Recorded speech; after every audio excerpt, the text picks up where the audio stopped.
Meanings of the Quran Volume 1. Surah 2 verse 8 to 20. By Allama Ghulam Ahmed Parwez. Translated in English by Dr. Ejaz Rasool. Audiobook made by Abid Hussain. For Chapter 4, Munafiqeen, Hypocrites. Verses 2:8-20. Of the people there are some who say, we have Iman in Allah and the Last Day, but they do not have Iman. 2:8. We have previously seen that the Quran has divided mankind into principally two categories, Momin and Kafir. Those are Momin who accept the truth of Allah's Wahi as noted in the Quran. Kafir are those who do not accept it. Now a third category comes before us, and it consists of those people who say that we accept this truth, but despite this they are not Momin. The details given in the Quran regarding this aspect will now appear before us. The Quran has defined 5 constituents of Iman: Allah, Malaika, books, messengers, and the hereafter. In this verse, 2:8, it is stated that these people say that we have accepted Iman in Allah and the hereafter. Some people with a superficial understanding think that since these people are claimants of Iman in only 2 out of the 5 constituents, and leave aside the other 3 constituents, this is the reason why the Quran has stated that they are not Momin. 4.1 The question is not about numbers. This is a flawed understanding. The question here is not about 2 or 3 constituents out of 5. Undoubtedly, the constituents of Iman are 5 according to the Quran, 2:177, but its style is that at some places it only mentions one of these constituents, at some places 2, and some places 3, and some places 5. But at every place its objective is always 5 constituents. For example, at one place it has stated, in the case of those who say, our Rabb is Allah, and, further, stand straight and steadfast, the Malaika descend on them, 41:30. Here, only Iman in Allah is mentioned. In one verse of Surah Al-Baqarah it is stated, any who have Iman in Allah and the Last Day, and work righteousness, shall have their reward with their Rabb, 2:62. Here, Iman in Allah and the hereafter are cited. In Surah Al-Imran it is stated, so have Iman in Allah and His messengers, 3:179. And in Surah Al-Taghabun, have Iman, therefore, in Allah and His messenger, and in the light which we have sent down, 64:8. From these explanations it is clear that the meaning of verse 2:8 is not that since these people only accept these 2 constituents of Iman and not the rest, therefore they cannot be Momin. Here, only 2 constituents are referred to, but all 5 are inferred. The meaning is that there are such people who acknowledge that they accept the constituents of Iman cited by the Quran, but despite this they are not Momin. While discussing the topic of Iman, it has been stated earlier, see 2:3, that the Quran also mentions such people who, though they are included in the nation of Muslims, despite this they are not Momin. From this it also means those people who are called Muslims by birth, as well as those who do not have firmness in their Iman. In other words, though they are claimants of having Iman in the truths of the Quran, their deeds are contrary to the Quran. For example, it is stated in Surah Yusuf, and most of them have no Iman in Allah without associating partners with Him. 12:106. Details of this will be covered at its own place, where it will be explained what it is that is termed shirk, and how Muslims remain incriminated in shirk despite being claimants of having Iman. It is clear that according to the Quranic standard they cannot be called Momin. It has actually declared about the Mu'mineen that it is those who have Iman, and then do not mix their Iman with zulm, injustice, 6:82. They accept Iman, and then do not permit this Iman to be contaminated through zulm. An explanation of this will also come later, where it will be described what zulm is and how it causes Iman to go to waste. The Quran has even stated that when the time for manifestation of results arrives, then no good will it do to a self to have Iman in them then, if he did not have Iman before, nor earned righteousness through its Iman, 6:158. This means that the Quran does not accept iman without deeds as iman. About these kinds of people the Quran will also say that of the people there are some who say, we have iman in Allah and the last day, but they do not, really, have iman. 2:8. But from this verse is not meant just these people. It is declared about the people who are referred to in this verse that fain would they deceive Allah and those who have iman, but they only deceive themselves, and realize it not. 2:9. These people deceive Allah and the Jamaat-e-Mu'minin. Now the matter has become clear. A mu'min is the one who has iman in his heart and also iman on his lips. A kafir is the one who has kufr in his heart as well as on his tongue. But this third category is of those people who, even though they do not possess iman in their hearts, in order to deceive they say that we have accepted iman. 4.2 Munafiq, hypocrite. In other words, there is a coherence between the heart and the tongue in both iman and kufr, mutual harmony with haqq and truth in iman, mutual conformity with batil in kufr. But when there is no harmony between the heart and tongue, then such an individual remains neither a mu'min nor a kafir. In Quranic terminology this is termed a munafiq. For the dictionary meaning of munafiq, see the interpretation of verse 2:3, under unfikun, where it is explained that a tunnel in which the path to enter and exit are both open is called nafakun. When a wild rat makes its hole, it digs numerous tunnels in order to exit and covers their openings with a thin layer of soil, and when it senses some danger from outside, then it escapes through one of these concealed tunnels. Every single one of these tunnels is called an nafakatu. It is clear from this that an individual will be called munafiq who, before entering some system or society, checks first of all where the hidden escape routes are. In other words, he will not be sincere even when he is entering the society, he will be a deceiver. This is why the Quran has stated that these are those people who deceive Allah and the Jamaat-e-Mu'minin. 2:9. 4.3 Meaning of khada, deception. Here, the word khuda'an is used to mean deceiving. The meaning of this root, khdn, is to outwardly manifest contrary to whatever is in the heart, to do evil to someone surreptitiously. Its meanings emerge clearly before us from the vivid way in which Arabs used to use it. The fame and good manners of Arabs were based on their hospitality. They lived in deserts. For them only the milk or meat of cattle could be the constantly available commodity from which guests could be hosted. Hence, they would generally offer milk to a traveler arriving among them. And just imagine, if guests enter a tent and the she-camel giving milk is tied up outside, the host goes to milk the camel but she fails to produce any milk, then what will be the state of that host? They used to call such a she-camel kuduan.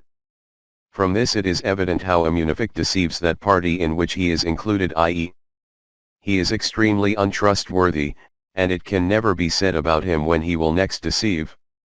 Similarly, they used to call a path which outwardly appeared to be leading towards the destination, but in truth was against it, as qa'ida'an. Similarly, they also called a miraj kida'an.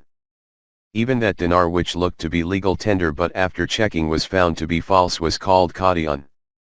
That bazaar in which the rates of things keep changing every moment, i.e., now one, now another, is called sukan kadayati'an.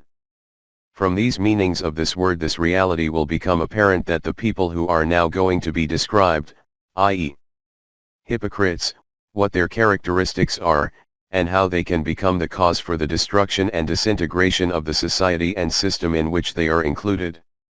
Just a couple of verses after this, the Quran has stated that these people are kazib, i.e., liars.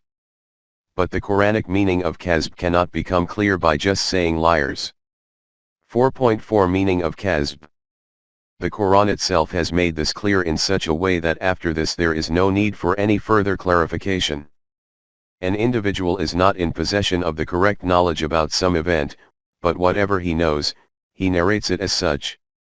This description of his cannot be termed as being true because it is contrary to the event, but that person will not be called kazib or kazab. In contrast to this, let us see who is called kazib according to the Quran.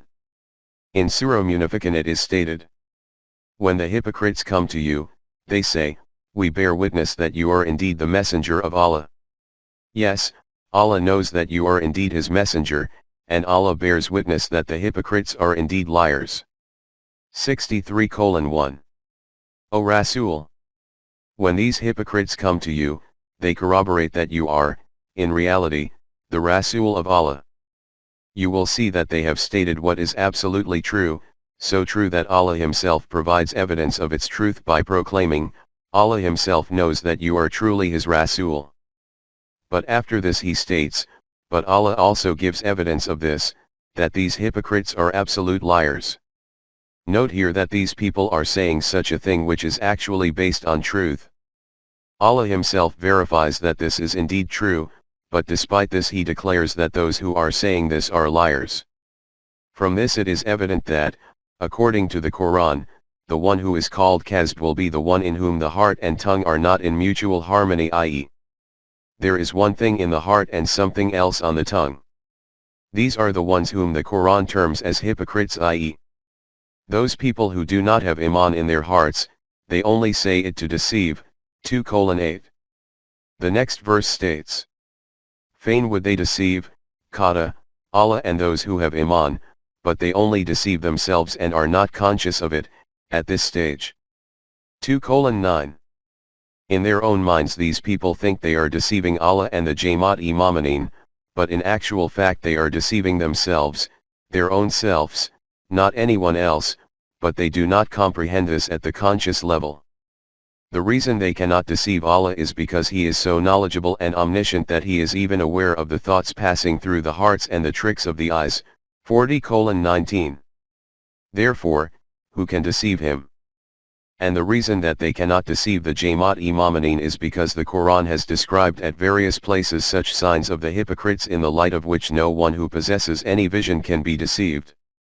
It is possible that they may deceive someone for a short while, but after this, when the false veneer slips off, they cannot do it again. Such people cannot deceive on a permanent basis those men who possess intellect and awareness. Now the question remains of how they deceive their own selves. For this the Quran has stated something so comprehensive and profound which can be understood through the psychology of today. The Quran has stated that there is a sickness in their hearts. 2:10. 4.5 Psychological patient.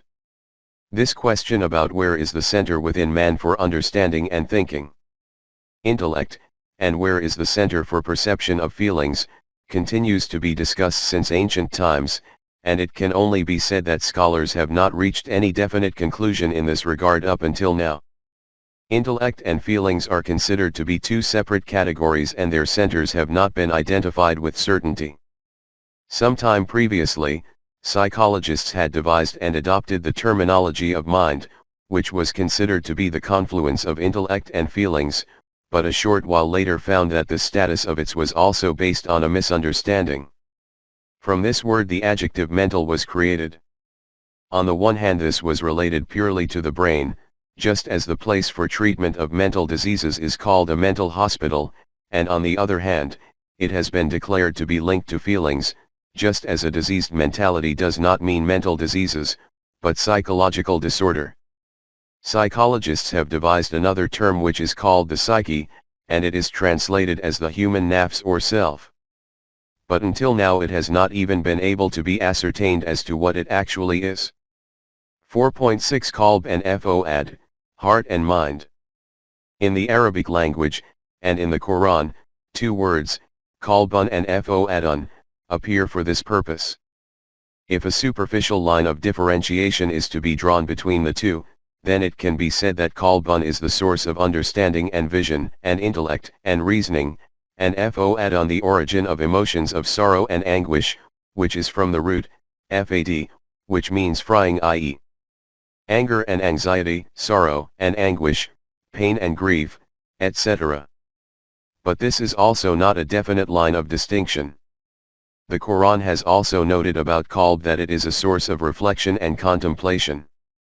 For example, qalb, from which they do not make use of intellect and reasoning, 7:179, or 2246, but on the other hand, At one place Qalb is stated to be an abode of peace and contentment, 48:4, and at another place an abode of love and mercy. And we ordained in the hearts of those who followed him, Isa, compassion and mercy, 57:27.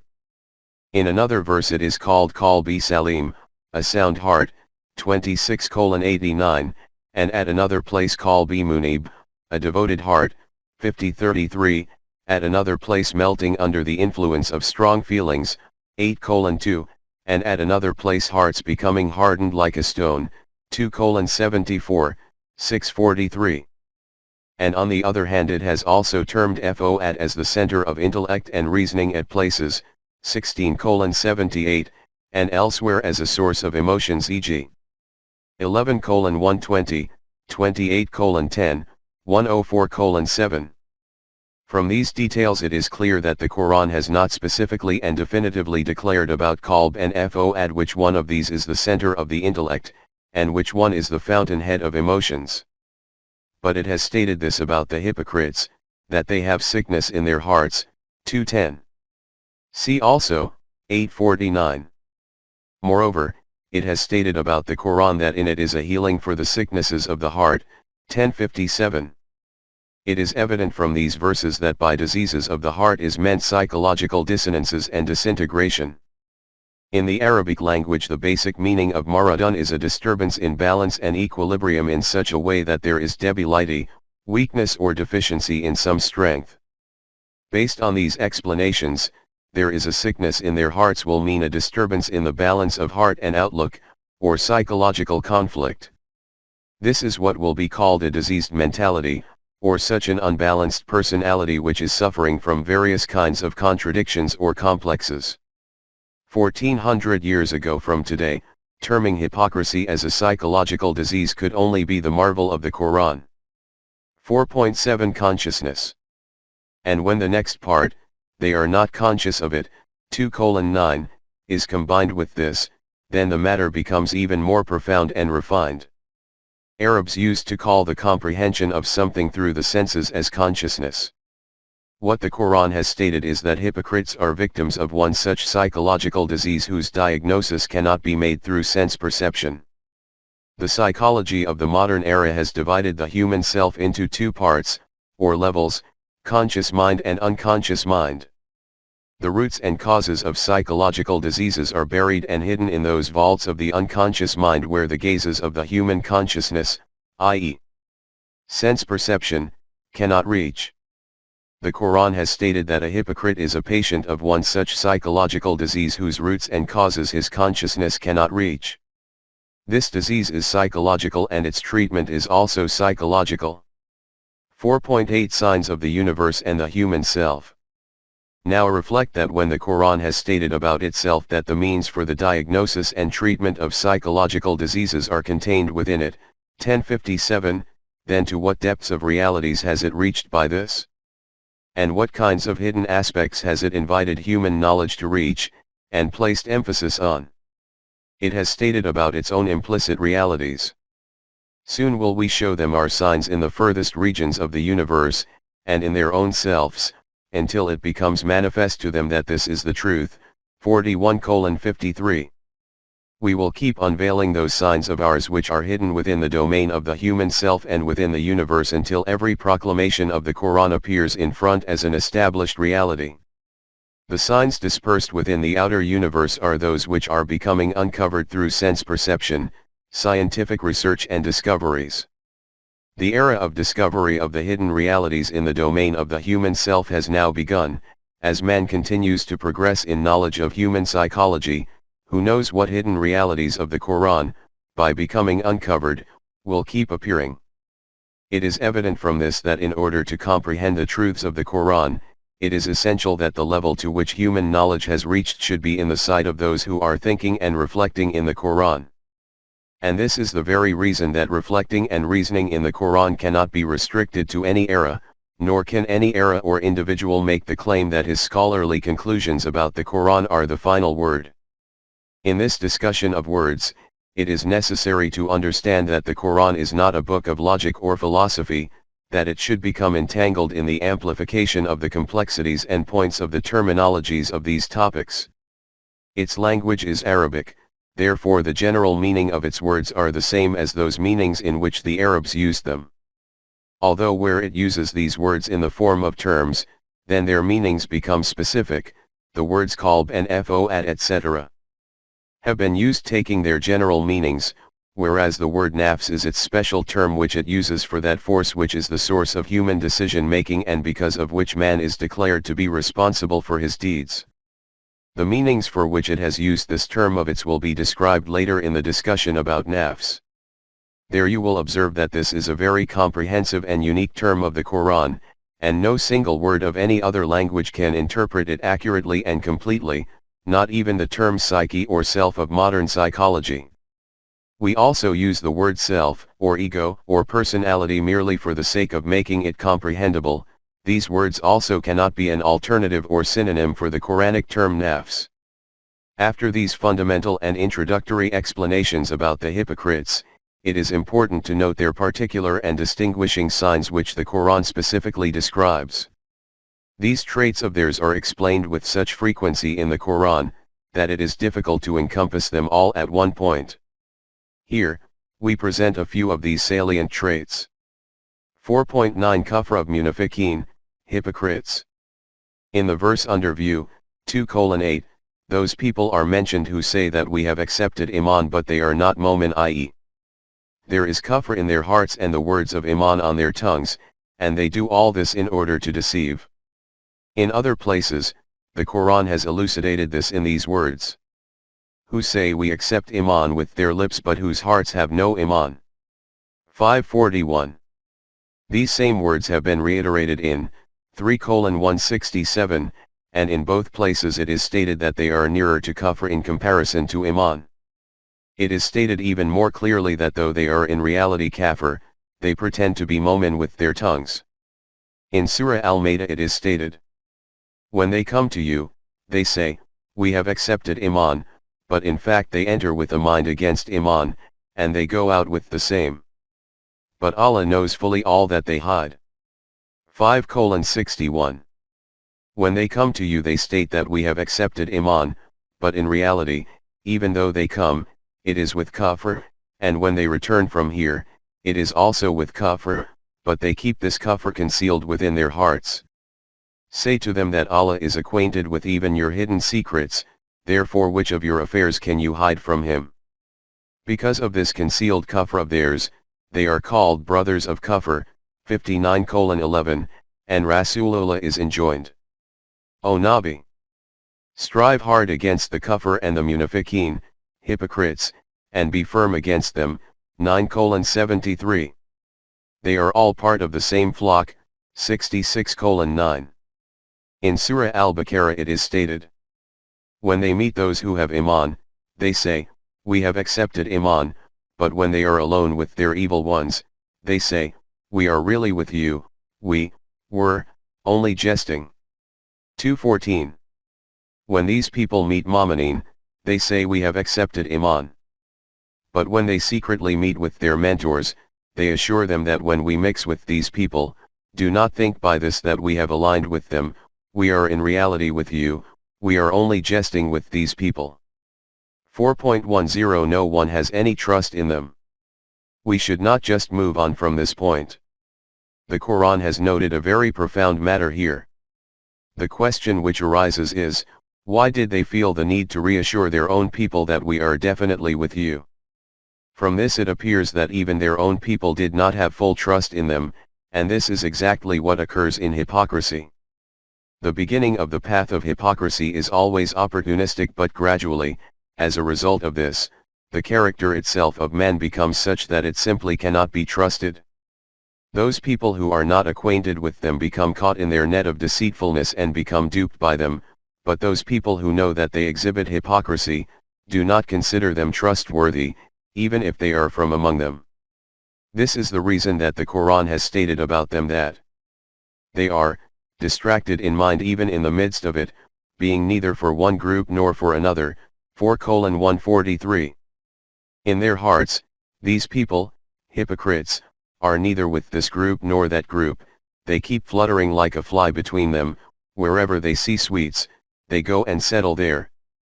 And then their sitting on one side is also never permanent, it is purely for their own self-interest. If, after this, some attraction catches their interest on the other side, they fly over there. This is the reason that, leaving aside Mominine, even the kuffar do not consider them trustworthy. Hence, it is stated in Surah Al-Baqarah. Behold, when they meet the Mominine, they say, we have Iman, but when they meet each other in private, they say, shall you tell them what Allah has revealed to you, that they may engage you in argument about it before your Rabb? Do you not understand this?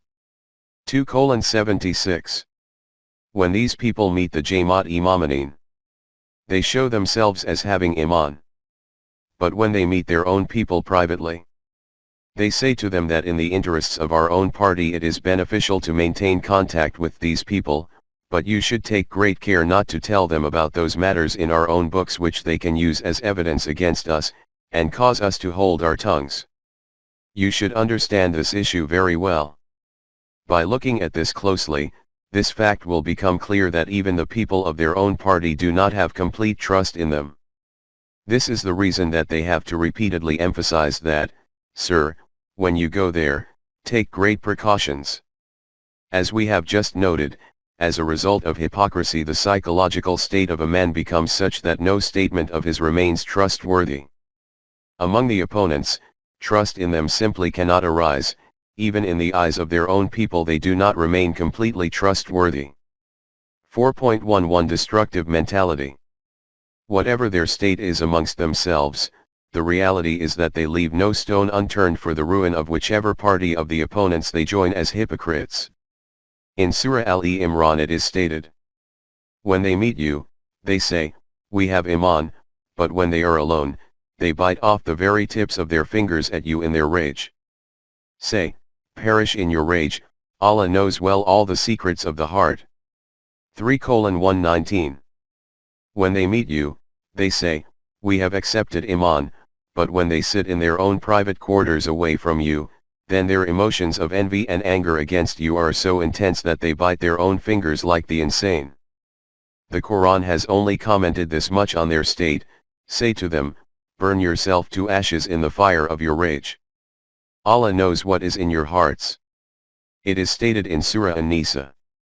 They have obedience on their lips, but when they leave you, a section of them meditate all night on things very different from what you are telling them. But Allah records their nightly plots, so keep clear of them, and put your trust in Allah, and enough is Allah as a disposer of affairs. 4:81. When they meet with you, they assure you of their full support and obedience, but when they separate from you, then whatever you have agreed, they conspire against it in the quietness of the night. They believe that there is no one to see and hear them. They do not know that the law of requital of Allah is continually documenting their each and every word. After this, Allah says to the Jamaat-e-Mominine, do not be stressed about these intrigues of theirs. Ignore them and keep total trust in the strength of Allah's laws. This trust and confidence will be sufficient for your success. In Surah At-Tawbah it is stated, if you do question them, they declare, with emphasis, we were only talking idly and in play. 9:65.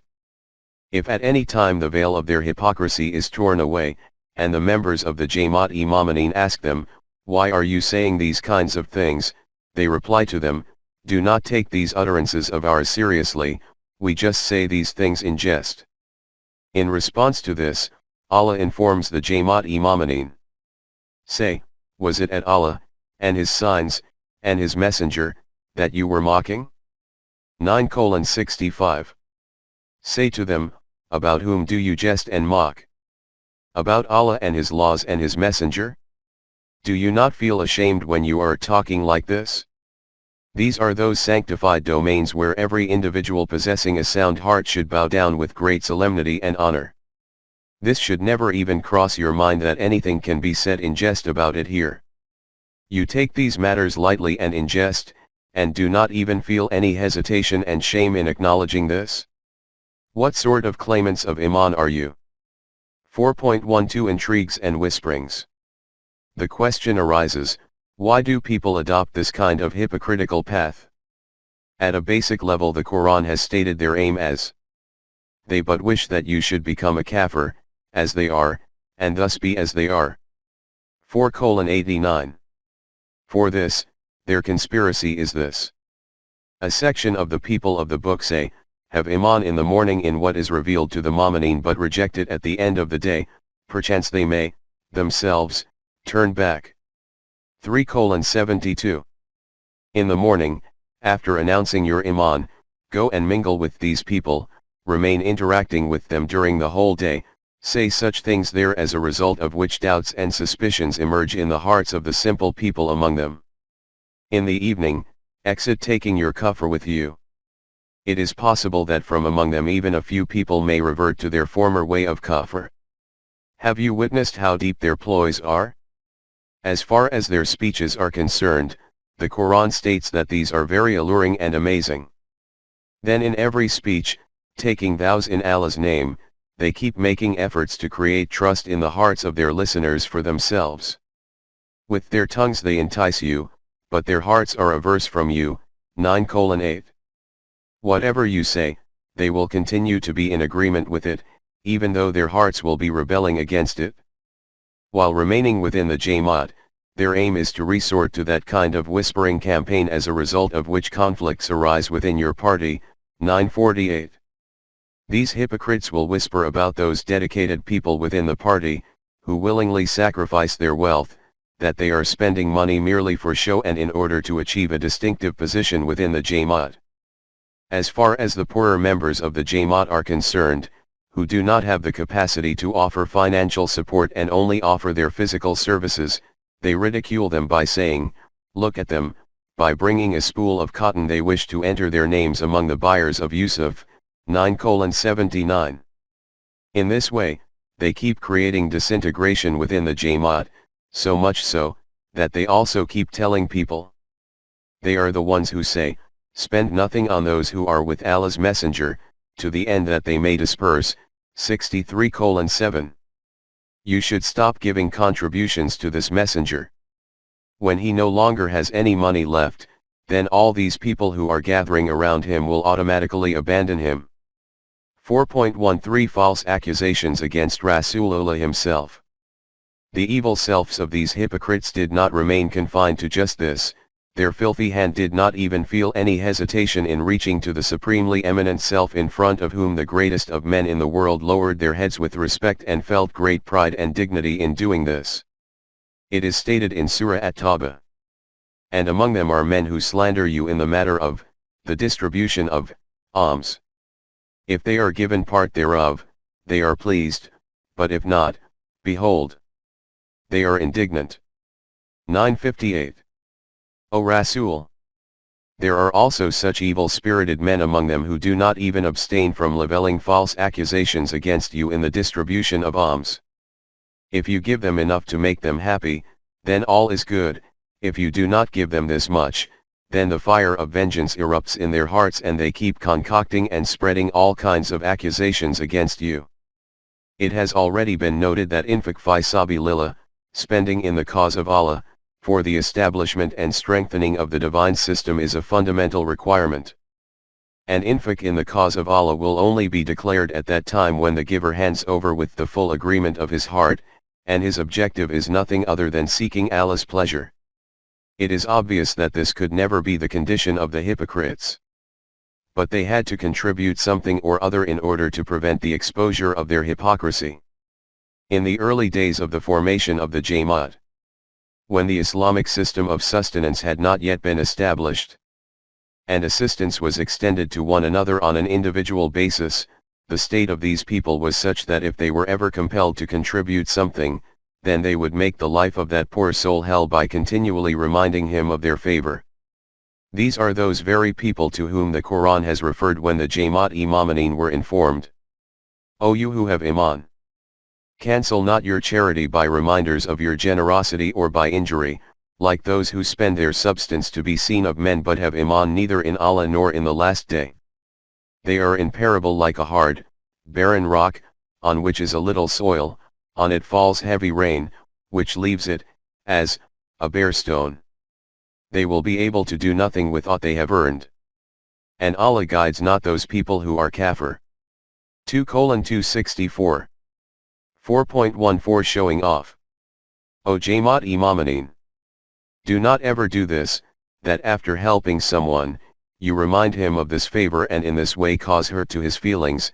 In this way, all that you have done will go to waste. Only an individual who has neither iman in Allah nor conviction in the hereafter can behave like this. But thinking that I have to live among these people, and so have to have good relations with them, he gives something for the sake of appearances. You can understand this kind of nifaq from the example of a hard rock on which a fine layer of soil builds up randomly, giving the appearance of the land being very fertile in which an excellent crop will grow, but when a single heavy splash of rain falls on it, all the soil is washed away and only bare rock remains behind. In this way, never mind obtaining numerous grains from one seed, the hard work which was expended in cultivating the crop and the seed which was sown, will also go to waste. Remember, the paths of success and blessings are never opened up in front of those people who do not have iman in the truth of Allah's laws and only do good to show off. These people did not only show off in the matter of infaq, they used to participate in the congregations for salat with this same purpose.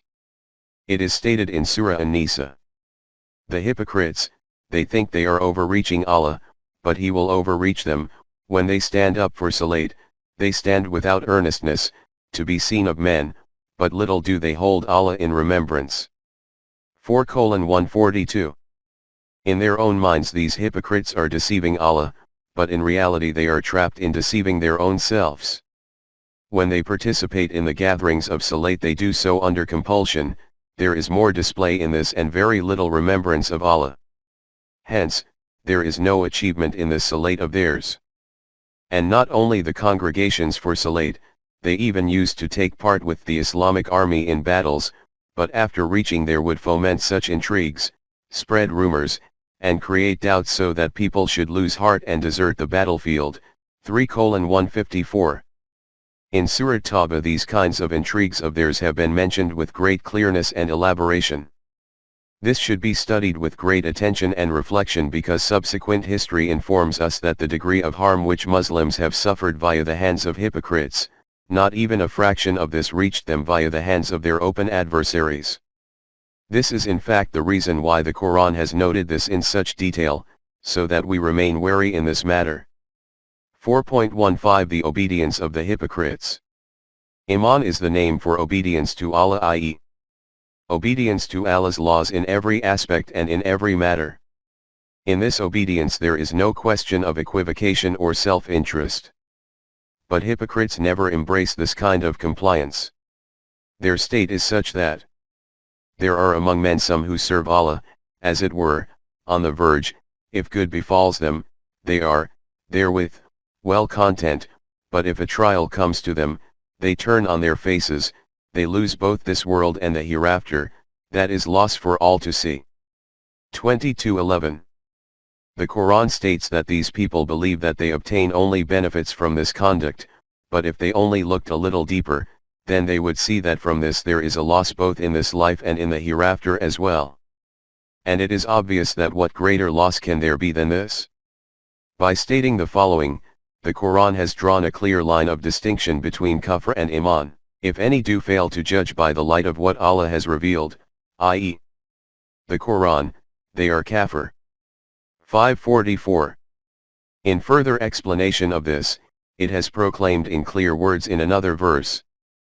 But nay, by Rab, they can have no iman, until they make you judge in all disputes between them and find in their selves no resistance against your decisions, but accept them with the fullest conviction. 4:65. O Rasool! Your Rab is witness to this fact that these people can never be mu'min until the time that they accept you as their adjudicator in those matters in which they differ.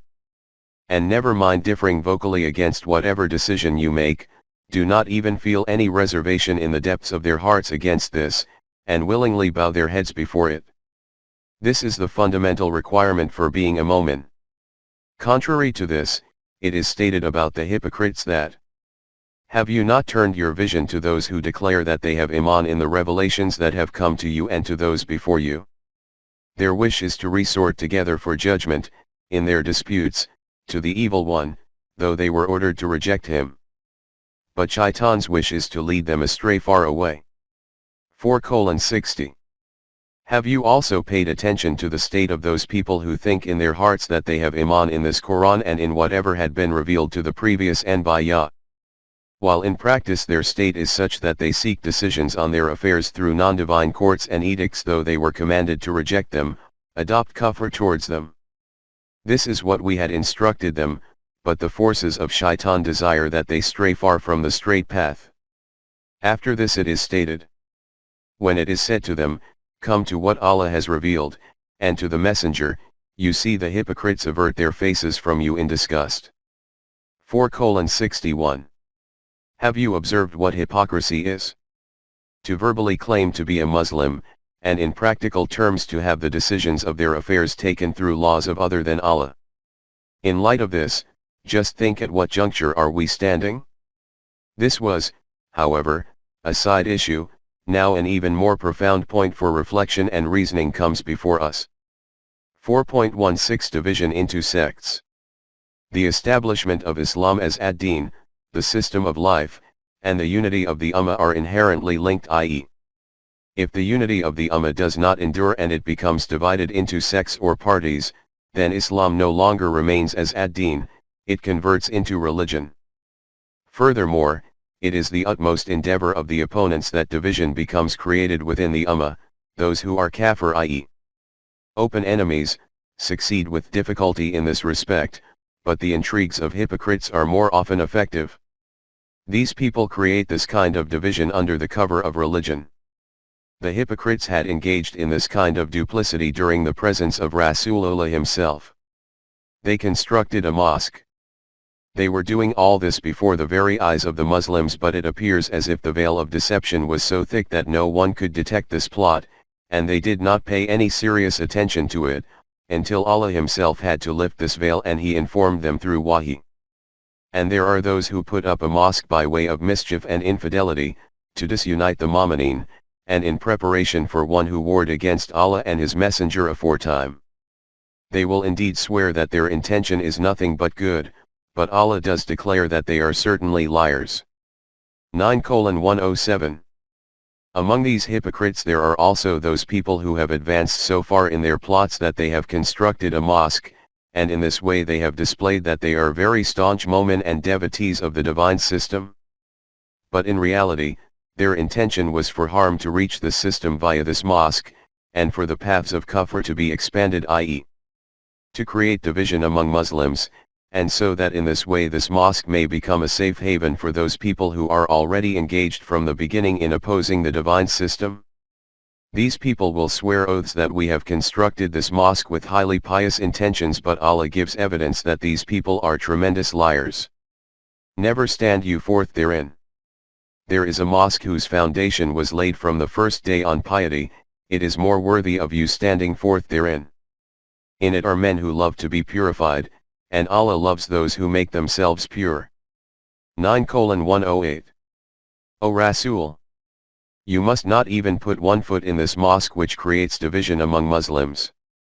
Can it possibly be worthy of you even putting one foot in it?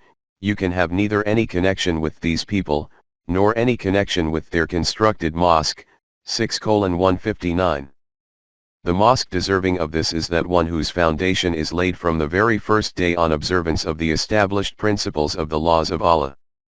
Only those people come and go in it who keep themselves clean and pure from the contamination of the shirk of sectarianism. 30:30.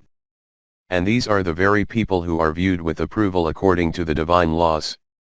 Which then is best? He that lays his foundation on piety to Allah and his good pleasure? Or he that lays his foundation on an undermined sand cliff ready to crumble to pieces? And it does crumble to pieces with him, into the fire of hell. And Allah guides not people that do wrong. 9:109. Ask them that is the individual who has laid the foundation of his structure on observance of the divine laws and in harmony with the will of Allah better. Or that individual who has established this foundation on the edges of sand dunes which are continually eroding and falling into the river, and consequently that structure falls into the pit of hell taking its founder with it? The truth is that the path of prosperities and successes of life can never open up for those people who rebel against the divine laws in this way. And after this the Quran has described the nature of this hell, whose flames have wrapped themselves around the hearts of these hypocrites, in these words. The foundation of those who so build is never free from suspicion and shakiness in their hearts, until their hearts are cut to pieces. And Allah is all-knowing, wise. 9:110.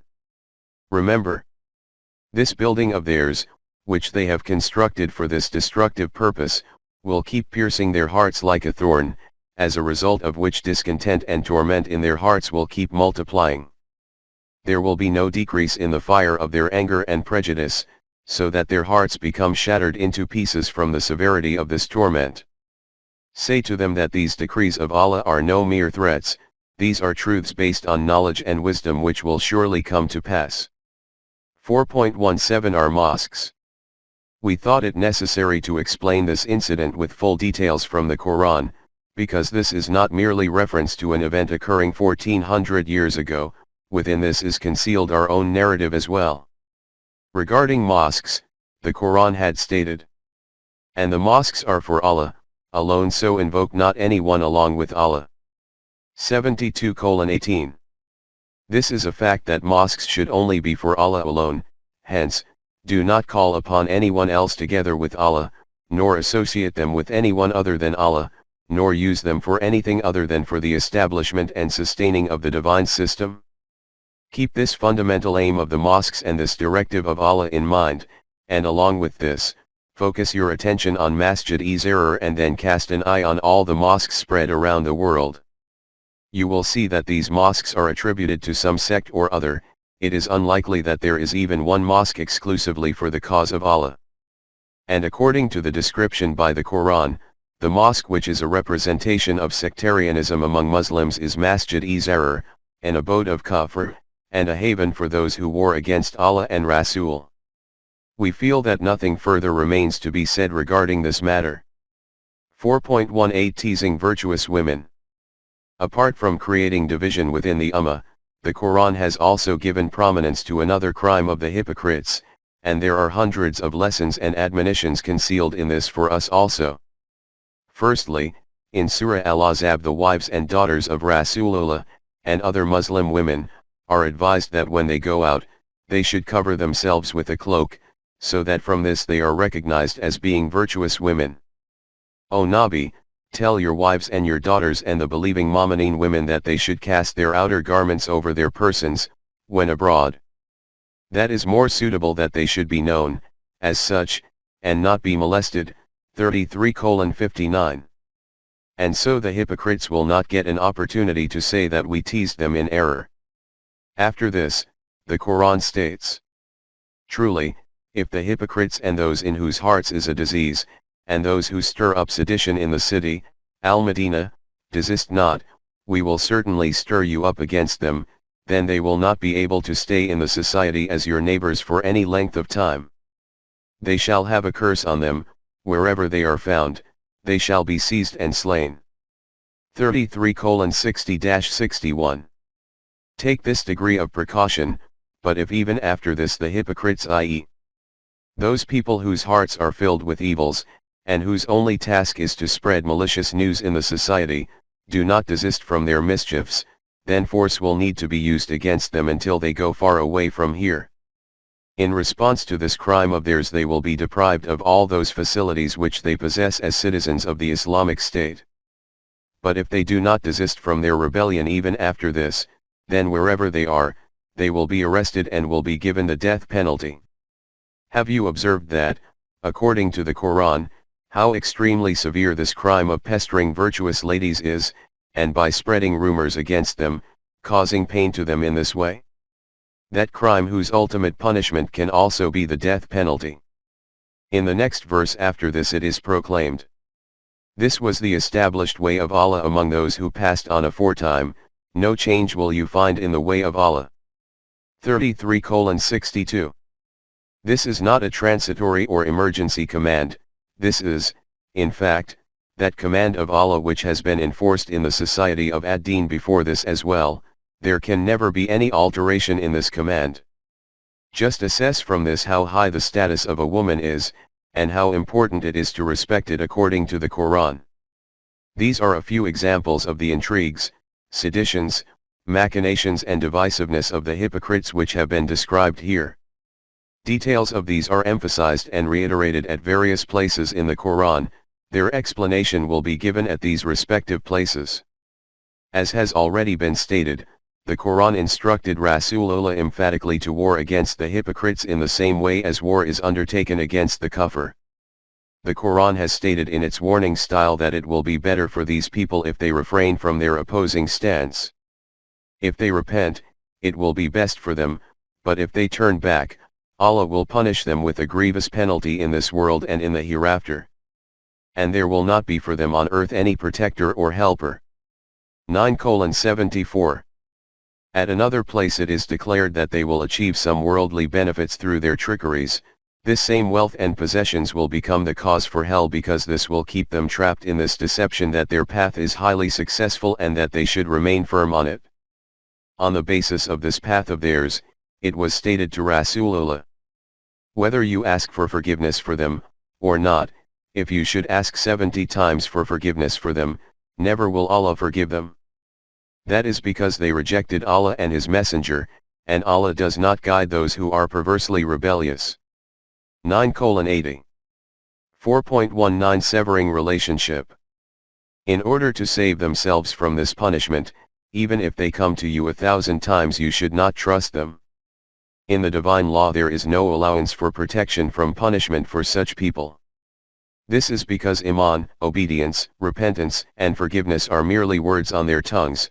The sentiments of rejection and transgression against Allah and Rasool remain persistently jostling in their hearts. Such people asking for protection means nothing. At another place, addressing the Messenger, the Mu'mineen are indirectly informed not to obey the Kafirin and the Munafiqeen, to only obey the Wahi of Allah, and to maintain complete trust in its strength. 33:1, 33:48. They were also commanded to sever all social relationships with them. Among social relationships, attendance at funerals etc. defines the ultimate nature of this. They were instructed to keep away from this as well. It is stated here, through the Messenger. And do not ever pray for any of them that dies, nor stand at his grave. For they rejected Allah and His Messenger and died in a state of perverse rebellion. 9:84. Do not participate in their funeral rites, nor express good wishes for them on their death. And the reason for this has again been stated that they departed this world in a state of kufr. Hence, when such relationships cannot be held with the kufr, then how can these be amicably maintained with the hypocrites? The Quran has also taken this command of severing relationships with them to the next world, when it states, one day the hypocrites, men and women, will say to the Mu'mineen, wait for us. Let us borrow a light from your light. It will be said, turn you back to your rear. Then seek a light, where you can. So a wall will be put up betwixt them, with a gate therein. Within it will be rahmah throughout, and without it, all alongside will be the punishment. Azab. 57:13. 4.20 In the life of the hereafter. These people who are engaging in hypocrisy against you, i.e., are apparently living in harmony amongst you, are in truth disparate from you. In the hereafter they will say to you, wait.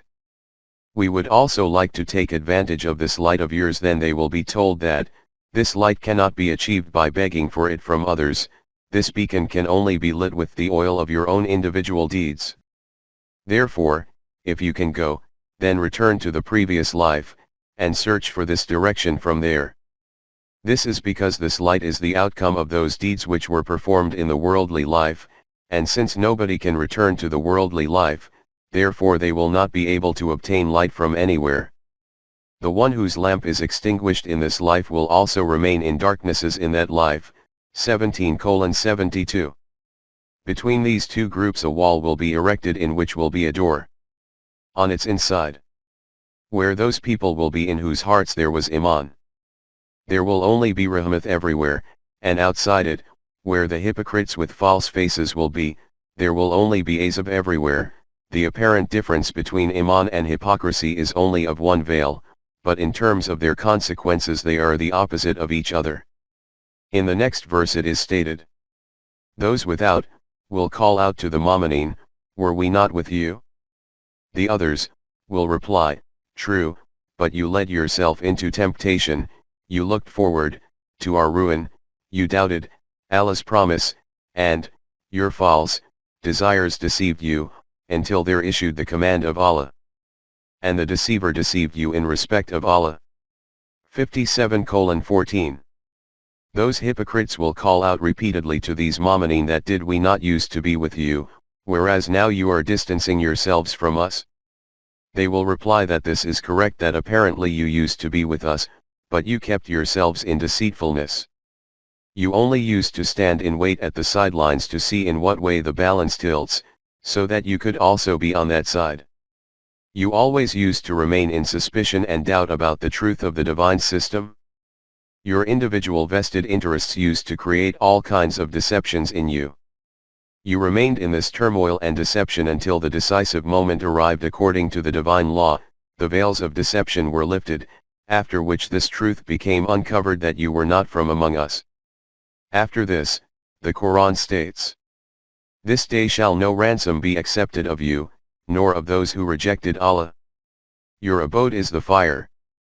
That is the proper place to claim you, and an evil refuge it is." 57:15. Then you also kept yourselves in this deception that if there is any accountability with Allah, then you will escape by offering some ransom or other. Now you can see that neither you yourselves by giving some ransom can escape from this azab, nor those kuffar among whom you were indeed a party. Hell is the abode for all of you, this is where you now belong. Now you can witness how awful is the outcome of your path of hypocrisy. Even though the Quran has stated that both the hypocrites and the kuffar will be combined together in hell, 4:140, along with this it has also elaborated that, indeed, the hypocrites will be in the lowest depths of the fire, and never will you find for them a helper. 4:145. This is a supreme reality which the Quran has explained in a few words, kuffar, and the hypocrites. Kuffar is a common value in both, but the kuffar acknowledge it openly, while the hypocrites lie. There is a famous saying about lying that in order to hide one lie, man has to tell 10 more lies. Now just reflect in what a continuous state of hell and agony the life of the individual who makes use of lies at every step of his life will be spent. He will always be terrified that his lie will become discovered somehow or other. This is the very reason that the Quran has stated that a hypocrite is an immense coward. In Surah At-Tawbah it is stated that these hypocrites swear repeatedly that they are one of you, but they are not from among you. They swear by Allah that they are indeed of you, but they are not of you, yet they are afraid to appear in their true colors. 9:56. Their state is such that, if they could find a place to flee to, or caves, or a place of concealment, they would turn straight away thereto, with an obstinate rush. 9:57. The Quran has illustrated their condition in these words. When you look at them, their exteriors please you, and when they speak, you listen to their words. They are as worthless as hollow pieces of timber propped up, unable to stand on their own. They think that every cry is against them. They are the enemies, so beware of them. The curse of Allah be on them. How are they deluded, away from the truth? 63:4. If you look at their outward appearance, physical stature, their apparel, their mannerisms, it all appears very attractive and pleasant. When they make conversation, it is so charming and compelling that the listener becomes captivated. But lift these outward veils slightly, then you will witness that they are not strong and healthy human beings, they are hollow, dry, termite-eaten wood, which has been placed against a wall for support. The state of their cowardice is such that if even a leaf rustles somewhere, their heart misses a beat, thinking that some new calamity has arrived. Just reflect that the individual who is spending his life in persistent turmoil like this, if his place is not in the lowest level of hell, then where else will it be? 4.21 Darjayat and Darkat, ascending and descending. Though it is a small matter, it is, however, so fascinating that I do not wish to proceed without expanding on it. From this also you will see why Allah selected the language of the Arabs to present the Quranic facts before mankind. It is stated above that the hypocrites will be in the lowest level of hell, 4:145, on the lowest rung. Bring the concept of a ladder to mind, it only has a few rungs. When an individual is climbing up using these steps, the Arabs used to call this Darjayat, and when he was descending via the same, they called this as being Darkat. The steps of the ladder are the same, they take the individual who wishes to ascend towards the heights, up to those heights, and whoever wishes to descend into the depths, they take him down. The means and conveniences of physical life are the same, for the one who wishes to achieve higher ranks, these means and conveniences take him towards successes, for the one who wishes to draw nearer towards ruin and degradation, these push him into the pits of ruin. The question is not about wherewithal, it is about the way in which it is utilized, or we can say it is about the aim for the achievement of which these are employed. 4.22 Jews and Bedouin Arabs. Rasulullah spent the first phase of the program in front of him in Mecca. There, his dealing was with the Quraysh. There was no hypocrisy in the character of the Quraysh. When they opposed, they did this openly, and if they were establishing friendly relations, that too was done with a clear declaration. For the next phase of his program, Rasulullah came to Medina. The population of this town was very modest, and this, too, being made up of mainly Jews, whose hypocrisy is quoted as an example throughout the world. These were those people of the book about whom the Quran has stated that their gambit was that in the morning they would mingle among the Muslims as Muslims, spread doubts among them, arouse suspicions, and in the evening return to their own Jamaat. The purpose of this was that in this way, those with a weak iman may also possibly leave the Jamaat Imamanin with them. A section of the people of the book say, believe in the morning what is revealed to the Mu'minin, but reject it at the end of the day, perchance they may, themselves, turn back. 3:72. Their settlements were in Medina and its surrounding areas. Bedouin Arabs also used to inhabit this environment. As far as race was concerned, they were also Arabs, therefore just like the Quraysh, they too should have refrained from hypocrisy, but it appears that by living in the same environment as the Jews, the germs of hypocrisy had also infiltrated them.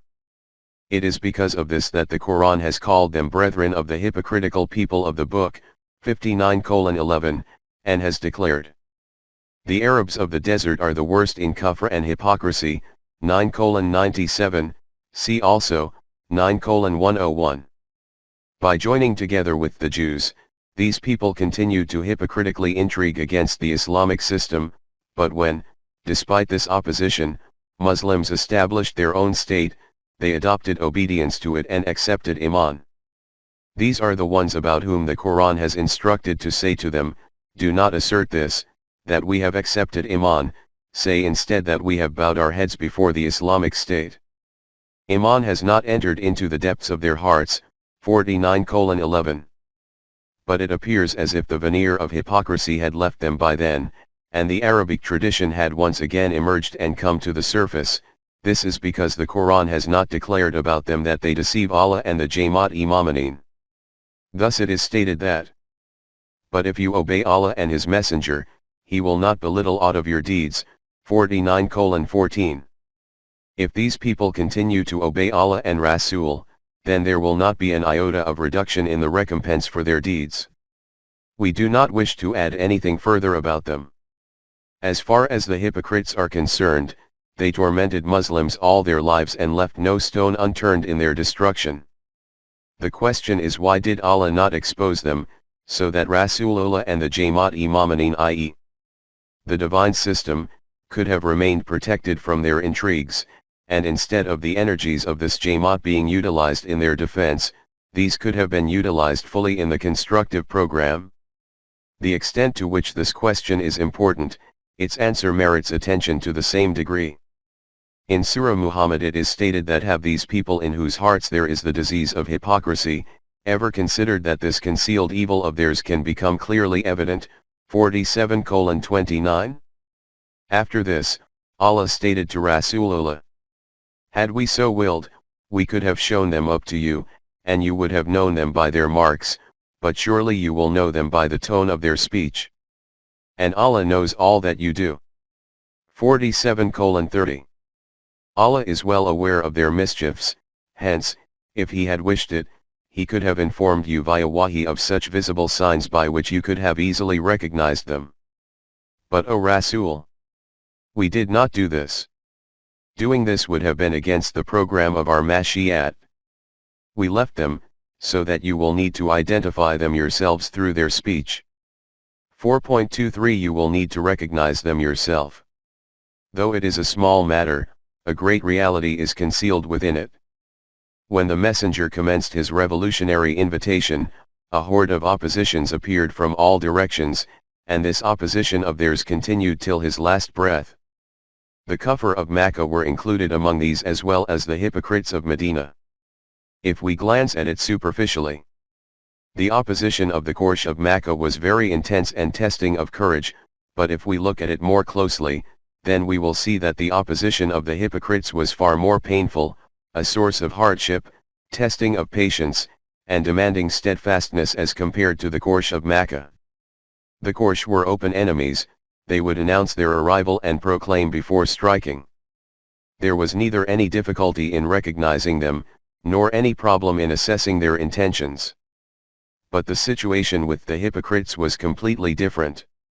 Whereas they, the Quraysh, would appear with open countenances, their swords grasped in their hands, these would come veiled, with daggers hidden up their sleeves, they could neither be easily recognized, nor could their intentions be assessed externally. How complicated their dilemma was, and how challenging the solution to this can be gauged from the details noted in Surah At-Tawbah. This dilemma would have been very easy to solve if a trustworthy method or means could have been obtained to recognize them.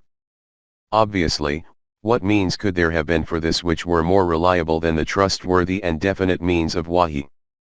But Allah has stated that it is not at all difficult for us that we inform you about their whereabouts and their signs, but we will not do this, you will have to do this yourselves. From this it is apparent that as far as wahi is concerned, it was a purely supernatural and beyond human source of knowledge, there was no part played in it of the messenger's own intellect and vision, or effort and exertion.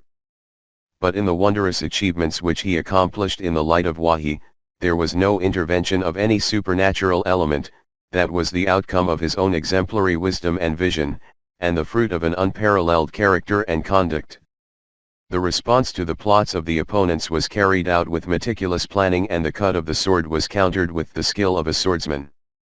This was a war at an equal level between two opposing sides, with this distinction that the enemy could use whatever trick they wished, but Rasulullah, and his Jamaat, had to remain within the limits and confines defined by wahi. In this battle and conflict the position of those on Haqq appears to be disadvantageous, but in actual fact it was obedience to the values and principles defined by wahi due to which Haqq ultimately succeeded. 4.24 Exemplary Model. By presenting this in front of the world as evidence of the truth of the pronouncements made by Rasulullah, it was stated, "You have indeed in the Messenger of Allah, a beautiful pattern of conduct for anyone." 33:21. The life of the Messenger is an ideal model for you. If an intervention of a supernatural element had played a part in these achievements, then the eminent life of Rasulullah could not have become a model for mankind. This was the reason that Allah told Rasulullah that we will not inform you about the signs by which to identify these hypocrites.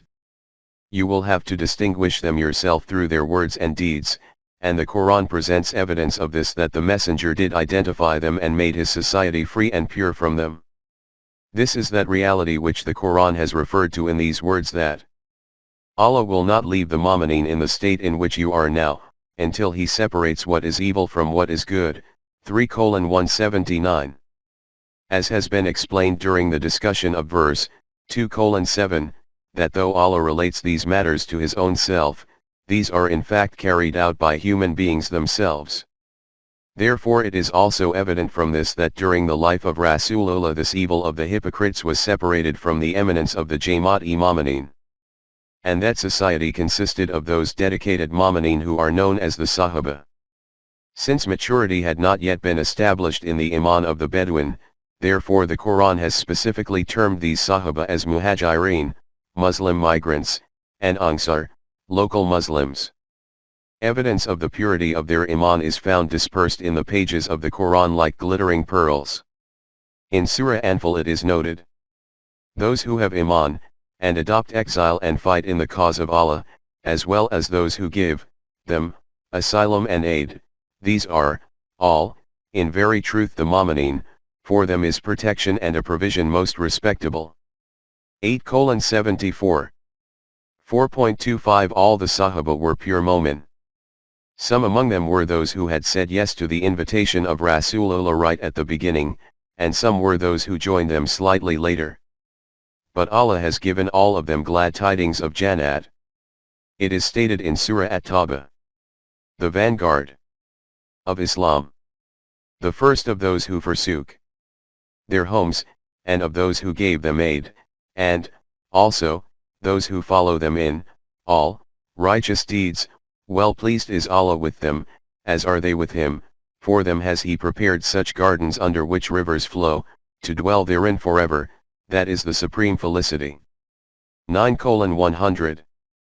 Just reflect, Allah has given a guarantee of an eternal paradise for all the Sahaba, whether they were in the foremost category, or whether they joined them later, and has declared a shining certificate of Allah is well pleased with them, and they are well pleased with him for them all.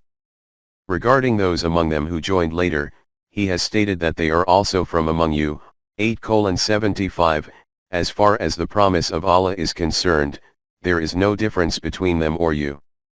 There is no doubt in this that, according to the Quranic criterion, ranks are determined according to deeds.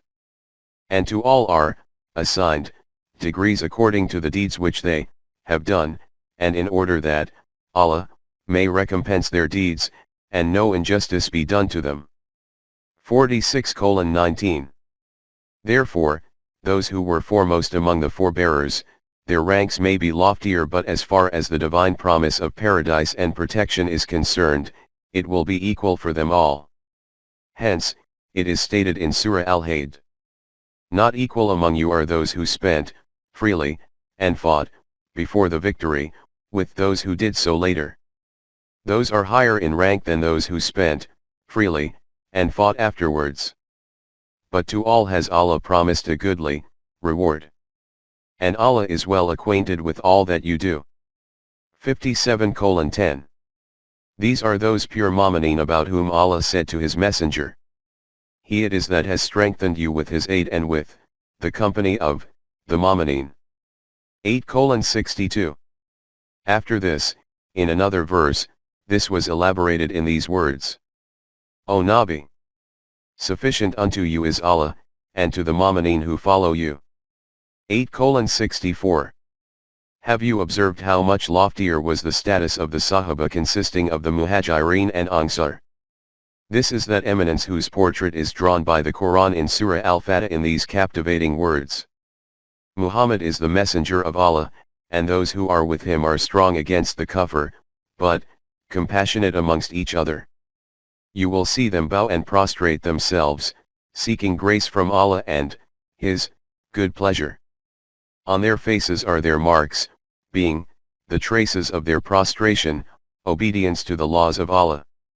This is their similitude in the Torah, and their similitude in the Gospel is like a seed which sends forth its blade, then makes it strong, it then becomes thick, and it stands on its own stem, filling the sowers with wonder and delight. As a result, it fills the kufr with rage at them. Allah has promised those who have iman and do righteous deeds protection, and a great reward.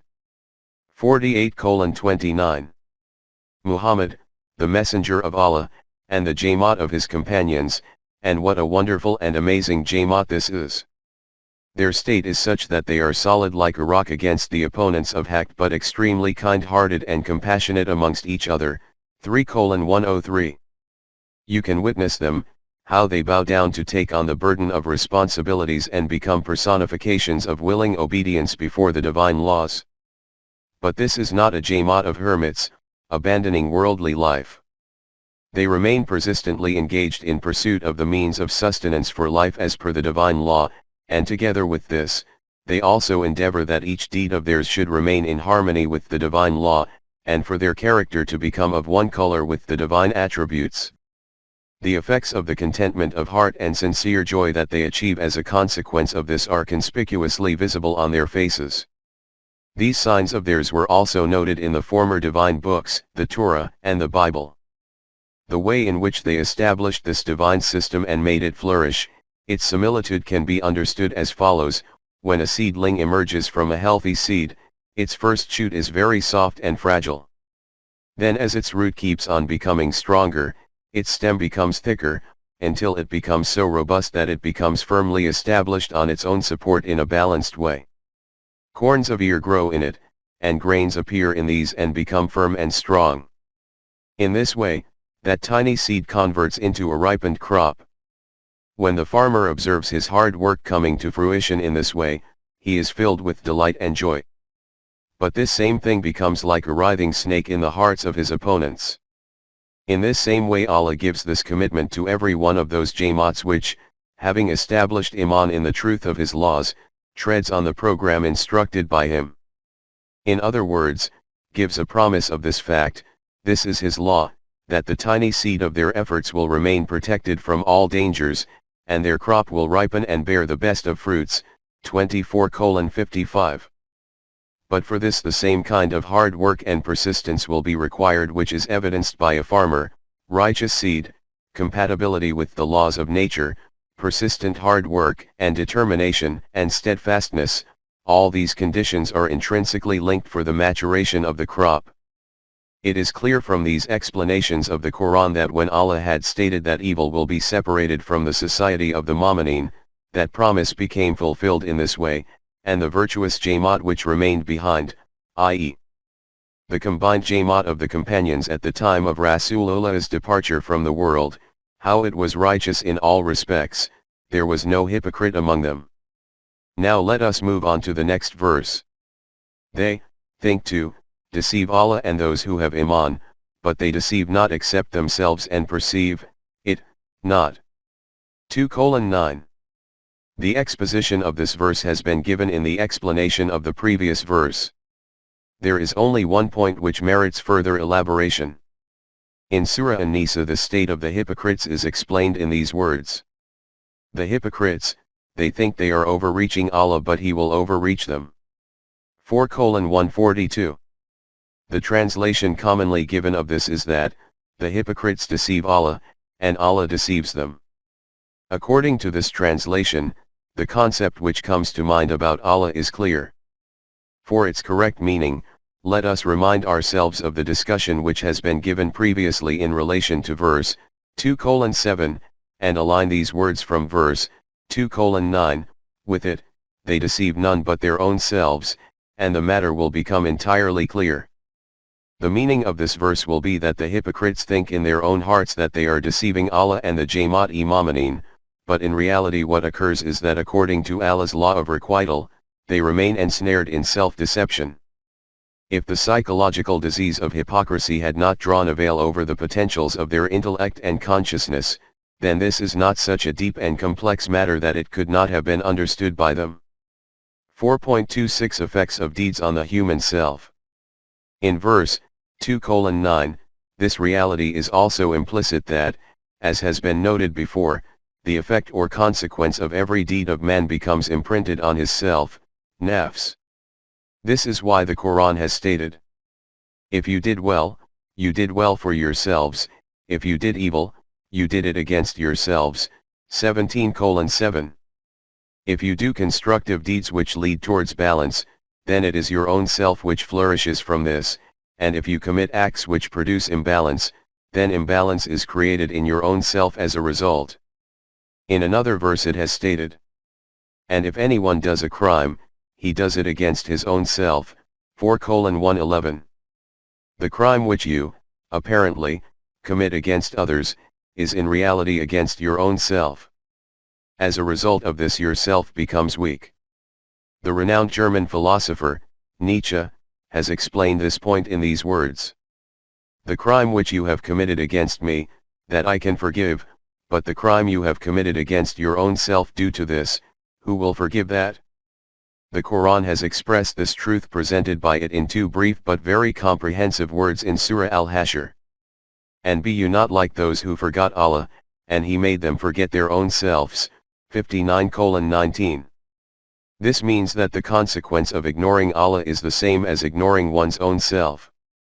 And this is what has been declared as being self-deception in verse 2:9, under view. The next verse is, in their hearts is a disease, and Allah has increased their disease. And grievous is the penalty they incur, because they are false to themselves. 2:10. The meaning of this verse 2 has been covered under verse 2:8. It should be reiterated again that the Quran has declared hypocrisy to be a psychological ailment. The state of psychological diseases is such that until their true cause is not diagnosed, not only are they not cured, instead with every erroneous treatment the disease keeps increasing further. We have stated previously that man has to tell 10 lies in order to hide his one lie, and it is as a consequence of these that the disease keeps multiplying. This is why the Quran has stated that it is all the consequence of that falsehood and lie which they have made the blueprint of their lives. The Quran has termed the torment and dread produced by this disease of the hypocrites as azabun alim, i.e., a painful, agonizing punishment. We have already had a detailed discussion regarding kufr in connection with verse 2:6. You will have observed there that the relationship of kufr is with an error of judgment, or error in outlook of human understanding and insight. On this basis the devastation resulting from this is called azabun azim, 2:7, i.e., a terrible destruction. But since the connection of hypocrisy is with the human heart, or psychology, that is why the destruction caused by it is called a grievous azab. In general terms we could say that if the consequence of kufr is a headache, then the consequence of hypocrisy is heartache. Have you noticed how remarkable the Quran is even in the selection of words? A certain number of distinctive traits of the hypocrites have been explained earlier. After this, the Quran has described one such trait of theirs which we can say holds a fundamental position, and this is mentioned in the two verses after this, which are the following. When it is said to them, make not mischief on the earth, they say, why, we only want to make peace. Of a surety, they are the ones who make mischief, but they realize, it, not, that the consequences will surely grip them. 2:11-12. The meaning of these verses is this: that when they are told not to create mischief in the society, country, or world, they say we do not create mischief, we carry out reform. And the Quran alerts people not to fall for this rhetoric of theirs. They are not the ones to put things right, they are of those who spread fasad. 4.27 Islah and fasad. In this verse two words such as fasad and islah appear, which are Quranic terms full of meaning and worthy of attention. The basic meaning of sulhan is that whatever state a certain thing is required to be in, it should be in that state. Its stability, balance, and proportion should endure. Fasadun is its antonym, the meaning of which is that whatever state something should be in, it is not in that state, disorder has been created in its stability, balance, and proportion, indeed in its every characteristic and attribute. We have stated above that the meaning of islah is that whatever state something is meant to be in, it should be in that state. Apparently, it consists of two words, it should. But in the world of thought and perception, This is an extremely difficult conundrum for the solution of which the human intellect has been busily struggling, devoid of the light of Wahi, since the era when human consciousness first opened its eyes, but until now it has not been able to reach any concrete conclusion. 4.28 What should it be? A most difficult conundrum. The problem which is before the sciences is straightforward. In this the question is only, what is it? You may understand it like this, that a veil is drawn over the things of the universe or the forces of nature, and scientific investigations lift this veil and discover the realities lying hidden beneath it. From this it becomes known about everything as to what it is, and what it is like. But the real question in the human world is not that of what it is, the question is, what ought to be? In our daily conversations we say that he did such and such, although he should have done it in this way. That individual can ask the one asserting such a thing, that why should I have done it like this, in the way that you say? And after that, who are you to tell me that I should have done it like this? The detailed account of the story of Adam will appear before us a few verses later. You will see in it that when Allah formed the intention to create an entity on earth possessing choice and intent, man, the Malaika said, will you place therein one who will make mischief therein and shed blood? 2:30. Do you wish to produce such a creation in the world which possesses choice and intent, and its consequences will be that he will create fasad in the world, i.e., he will not let anything remain in the condition in which it should be. And it is obvious that the consequence of this can be nothing other than bloodshed. Allah said to Adam, man, that, behold, you should keep the state of the system of your communal life in the same state that we define through Wahi, do not create any alteration in it, as this will produce disorder in it. But the, rebelling against Wahi, human being said, no, I will make that decision myself about how this should be. It is the tale of this struggle and confrontation about it should be like this, and not like that, which is what is known as the history of mankind. Divine Wahi instructs that the system of your communal life should be like this. The vested interests of man challenge this, and declare that no, it should be like this. This is what is called fasad, this is what is called the clash between good and evil, or the confrontation between Adam and Iblis. Regarding the Quran, at a fundamental level you should also consider it as being the detailed and captivating exposition of the clash between the Sulah and fasad. The striving and endeavor of Muslihin is for this purpose, that the human system should stay in that state in which Allah, i.e., Wahi, wishes to keep it. He has explained the objective before Ma'manin in these comprehensive words, or we can say that he has defined the Ma'manin like this. But you will not, except as Allah wills, 76:30. They wish the same as that which Allah wishes to happen. Have you observed with what beauty and balance the problem of what a moment ought to be is resolved? They are called Muslihin or Salihin on the basis of this very trait of theirs. 4.29 Different aspects of fasad. Contrary to this, those who turn their back on Wahi change the system according to their vested interests. It is because of this that they are declared to be Musaidin.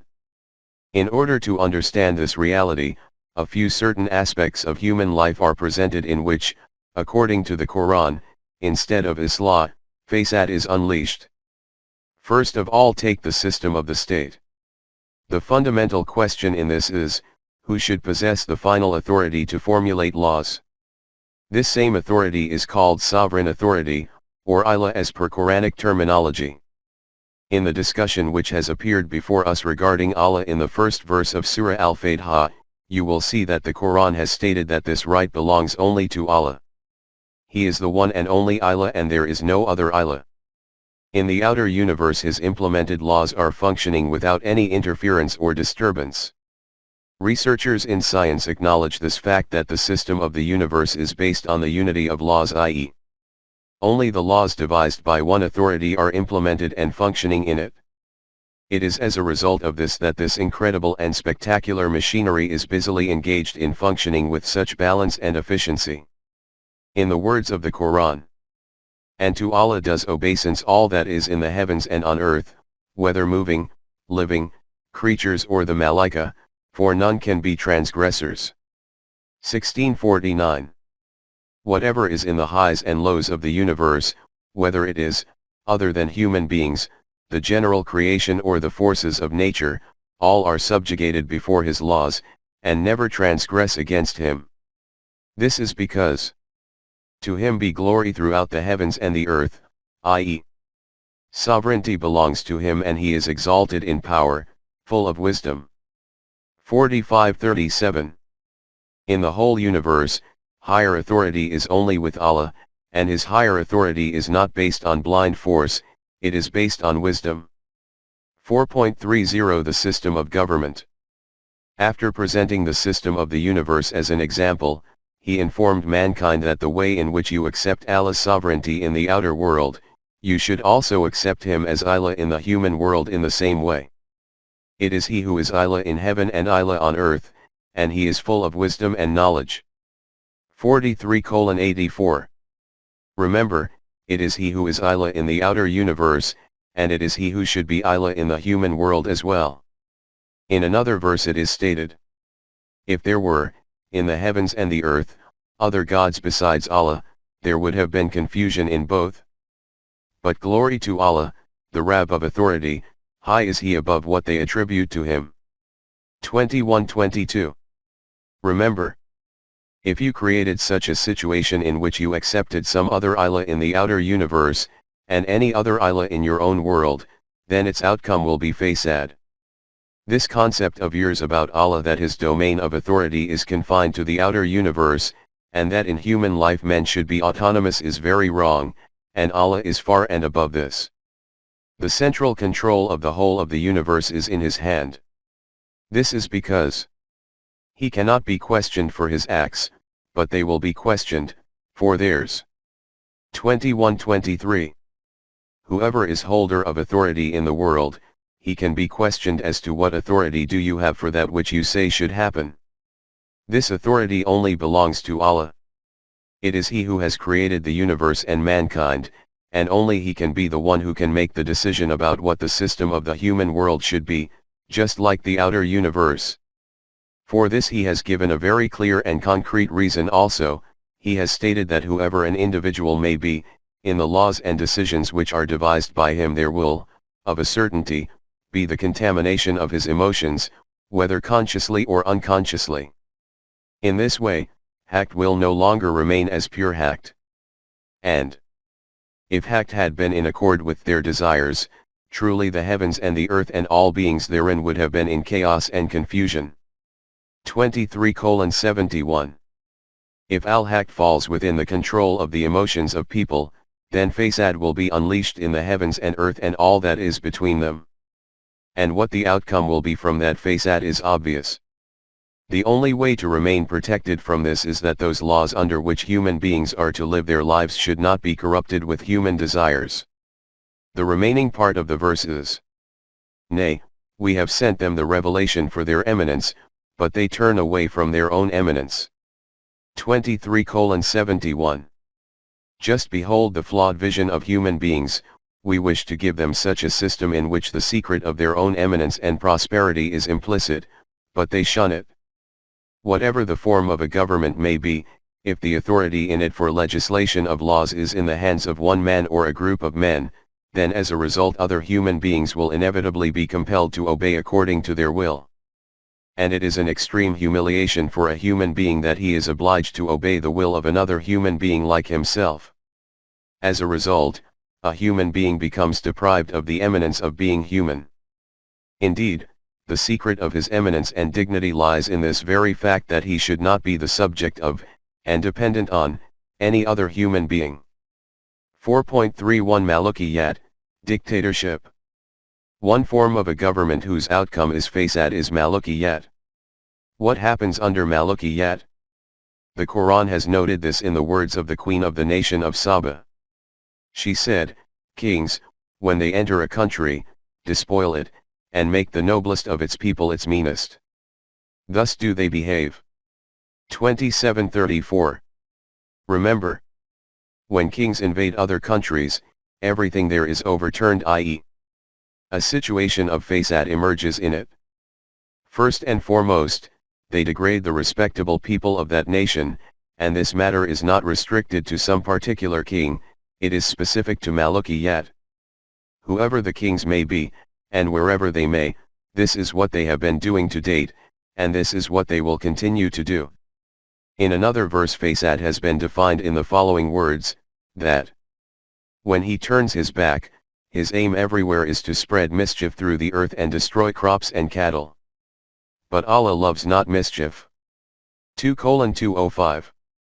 When such an individual acquires authority in the land, then he unleashes Fasad in it, he destroys the crops and slaughters the human beings.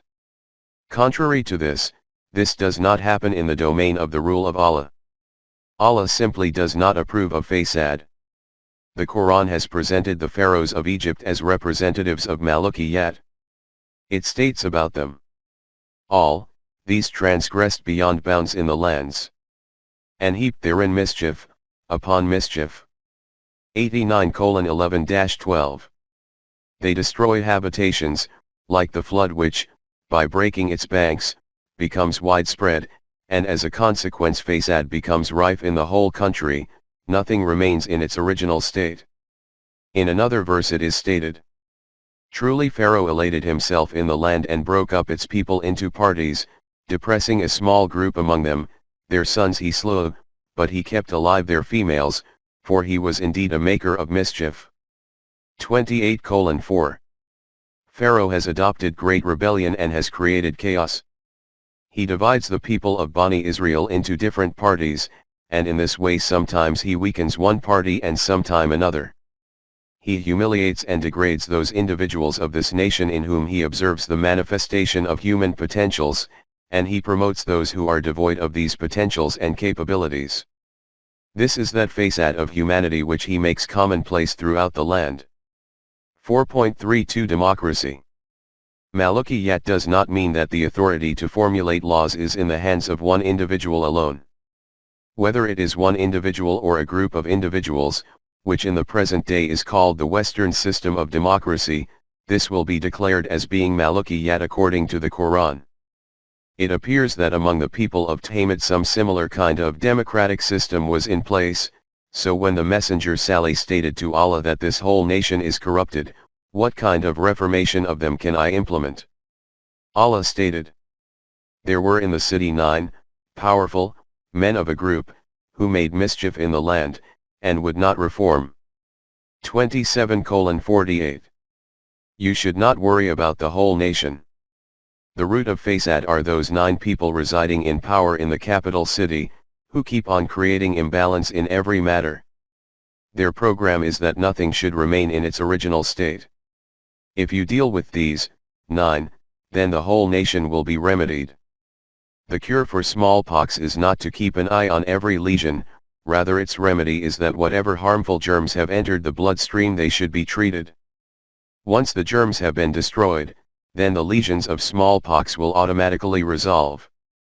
He has stated about Jannat, that home of the hereafter we shall give to those who intend not high-handedness, Allah, or mischief on earth, and the end is best for the righteous. 28:83. This abode of the life of the hereafter is for those who create neither rebellion nor Fasad in the world. They take care to observe the divine laws, and this Jannat is the outcome of this. Here, another fundamental point is worthy of elucidation. It is stated in this verse that Jannat is for those who do not wish Allah in the world. Allah is commonly translated as becoming more elevated than others, and the meaning taken from this is power and authority, higher status, and prestige. The maslak of monasticism is based on this ideology that power and authority, higher status and prestige, control and supremacy, worldly affairs and rule, is not the way of the servants of Allah. The maslak of the devotees of the court of Allah is that they spend a life of extreme humility and meekness, weakness and helplessness, poverty and scarcity. The ultimate extent of this is that they destroy their self so that not even a vestige of desire for self-manifestation remains within them. In support of this ideology of theirs, these people present these types of Quranic verses and their own fabricated meanings of these. This concept of life is against the Quran and is the product of Ajami intrigues. 4.33 Momineen and authority in the land. In this verse, 28:83, it is stated that muttaqeen and owners of paradise are those who do not want Allah in the world. If its meaning is taken to be that which has been noted above, then what should be said about the divine proclamation in which he has informed the Momineen that, for you must gain mastery if you are Momineen. 3:139. If you are Momineen, then you will possess the greatest Allah. The word Alaon is used for them, which means most high, most superior, overall authority, most elevated. The Quran declares this to be the sign of Momineen. From this the question arises that the Allah which has been forbidden in verse 28:83, what does it mean? This has been clarified by Allah himself when it was stated that, now the Aid behaved arrogantly through the land, against all truth and reason. 41:15. The people of Aid had demonstrated arrogance and haughtiness without al-haqq. At another place he has declared about the kufr, but today shall you be recompensed with a penalty of humiliation, for that you were arrogant on earth without just cause, and that you, ever, transgressed. 46:20, see also, 7:146, 10:23. They will be told that you acquired power and authority in the world by abandoning haqq, as a result of which fasad was unleashed, and its consequence is this azab of humiliation in which you are badly ensnared. See how power in the land devoid of haqq has been declared as being illegitimate and the cause for fasad in these verses. When power and authority are kept within the obedience of the divine laws, then that Allah will be the natural consequence of iman and salih deeds, and will be in accordance with the mashiat of Allah.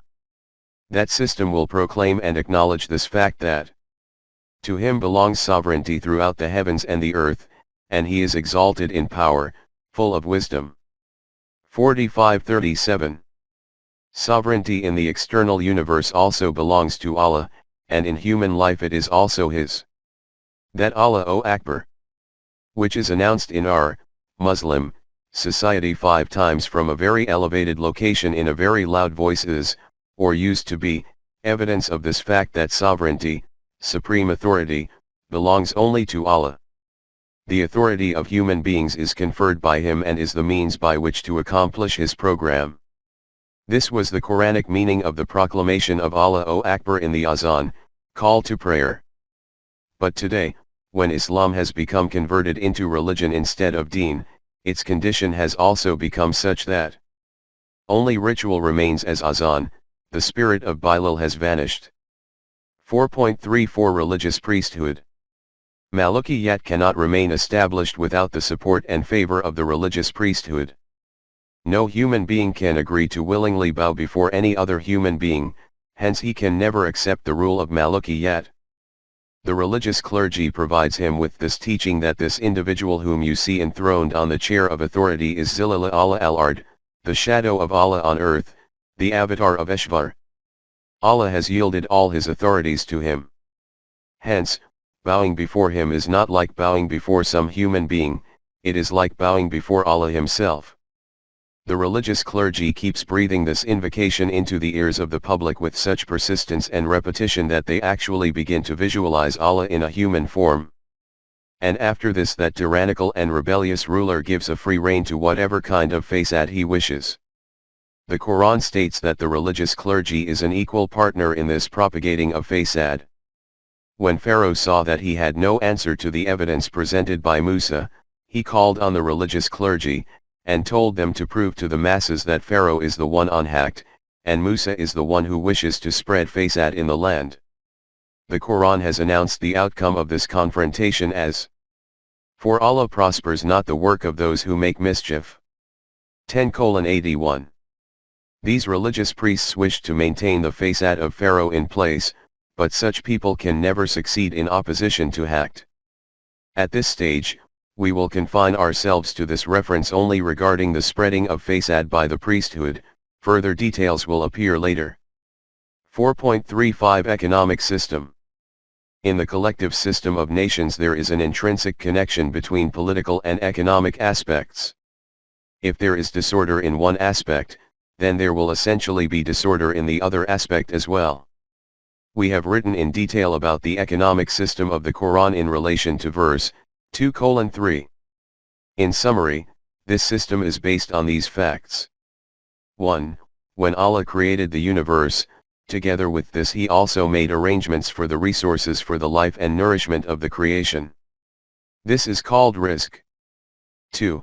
Regarding the means of rizq or the means of production, He instructed in clear terms that their distribution should be such that no human being remains without the necessities of life. 3. This is that correct condition in which the means of rizq should remain, and according to which the distribution of rizq should take place. 4. In this, fasad takes the form of some individual, or a group of individuals, taking it into their personal ownership. And then its distribution is such that it should be accumulated beyond their requirements, while others remain deprived of their needs, so that they become the dependents and subjects of those people who have kept back these resources of rizq within their control. The Quran terms this kind of economics as being fasad. In summary it states, "So eat and drink of the sustenance provided by Allah. And do not commit evil or mischief on the earth." 2:60. 4.36 The spreading of fasad by the people of Tamid. As far as taking the means of production into private ownership is concerned, the Quran has specifically presented as an example the account of the people of Tamid from among past nations. In that time the economy was based on agriculture, and it is obvious that for this pastures and sources of water held a fundamental position. The people in authority, leaders of the nation of Tamid, had kept these in their private ownership. The consequence of which was that the gates used to remain closed to the livestock of the people from the lower strata of society, and if these were opened, then it was only according to the desire and vested interests of these leaders of the nation. Saleh was sent to this nation as a messenger, and he informed the leaders of the nation that, "So bring to remembrance the benefits you have received from Allah, and refrain from evil and mischief on the earth." 7:74. These sources of rizq are bestowed by Allah. Always keep this basic fact in mind and do not create fasad in the land. They said, "What is the model of reformation in your mind?" Saleh replied that the matter is clear. "This she-camel of Allah is a sign unto you, so leave her to graze in Allah's earth, and let her come to no harm." 7:73. This earth also belongs to Allah and this livestock too.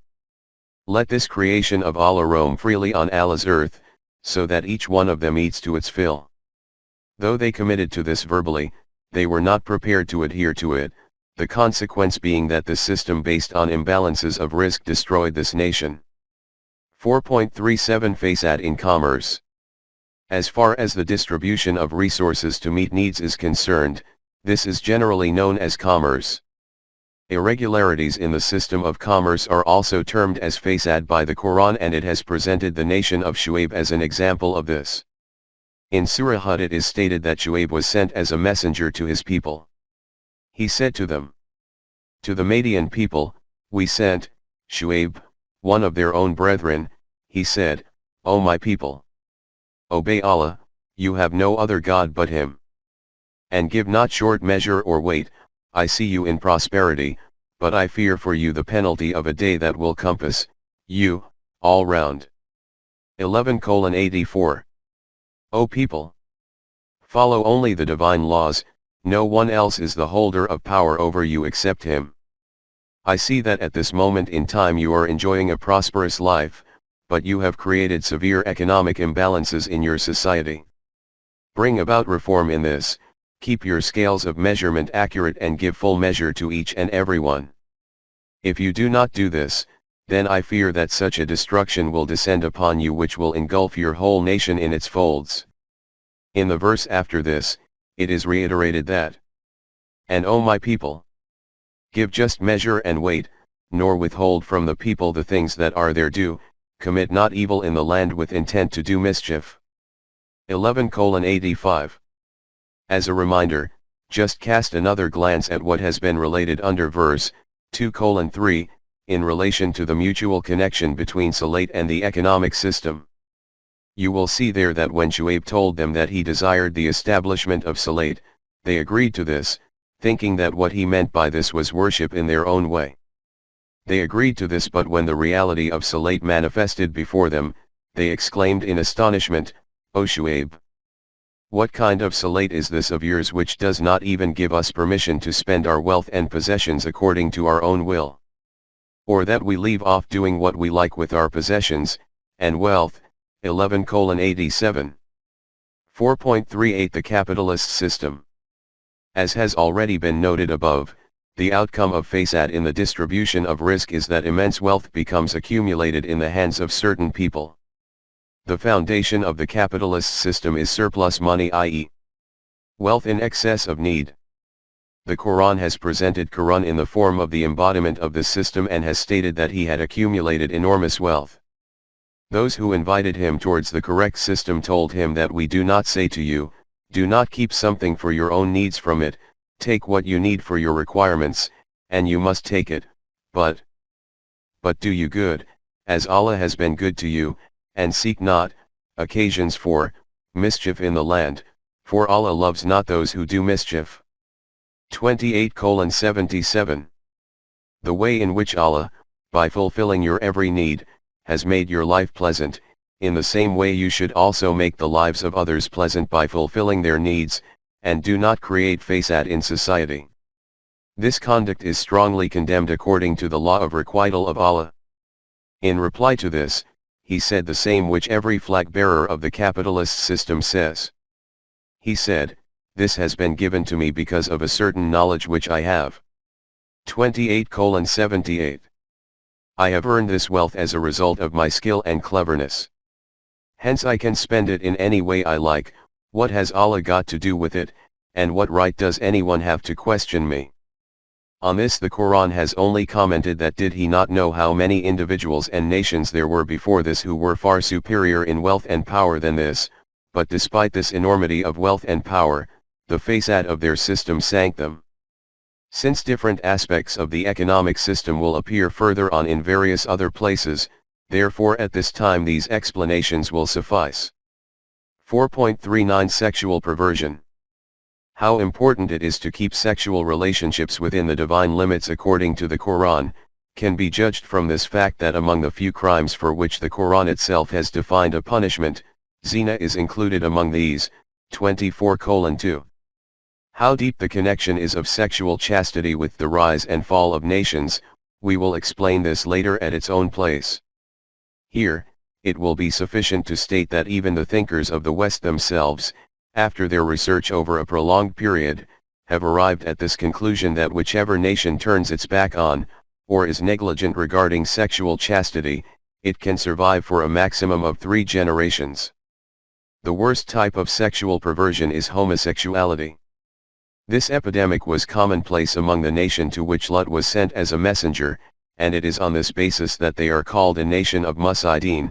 29:30. When the basic definition of fasad is that the state in which a certain thing should be, it no longer remains in that state, i.e., the purpose for which it should be used, it is not being used for that purpose, then what fasad can be more egregious than that of homosexuality? 4.40 Unity of mankind. Now we come to that form of fasad which has acquired a global status in the world in the present time. The Quran has stated that mankind was but one nation, but differed, later. 10:19. When human beings commenced their communal life, they were one group, one Jamaat, one nation only, and one ummah only. But after this they created mutual differences, and became divided into family dynasties and tribes, and in this way the unity of mankind was shattered into pieces. The eradication of this self-created division was not within the remit of human intellect, this could only be removed through the guidance of Wahi.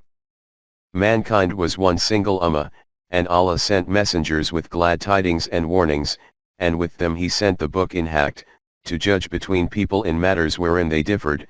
2:213. For this Allah put in place the process of sending messengers who would give glad tidings to people about the pleasant outcomes of the unity of humanity, and who used to warn about the destructive consequences of being divided. For this, they not only gave verbal sermons, they also used to be provided with a code of laws from Allah, according to which they used to adjudicate on disagreements and matters of the people in order to remove divisions. It is clear from this that, according to the Quran, the ultimate aim of heavenly guidance is the unity of mankind, i.e., the whole of mankind as a universal entity. For this such Anbiya used to come who used to make efforts to remove differences and create unity within their area of influence, but when mankind entered that era where global unity became a possibility, then Allah sent his last Nabi with the final code of guidance.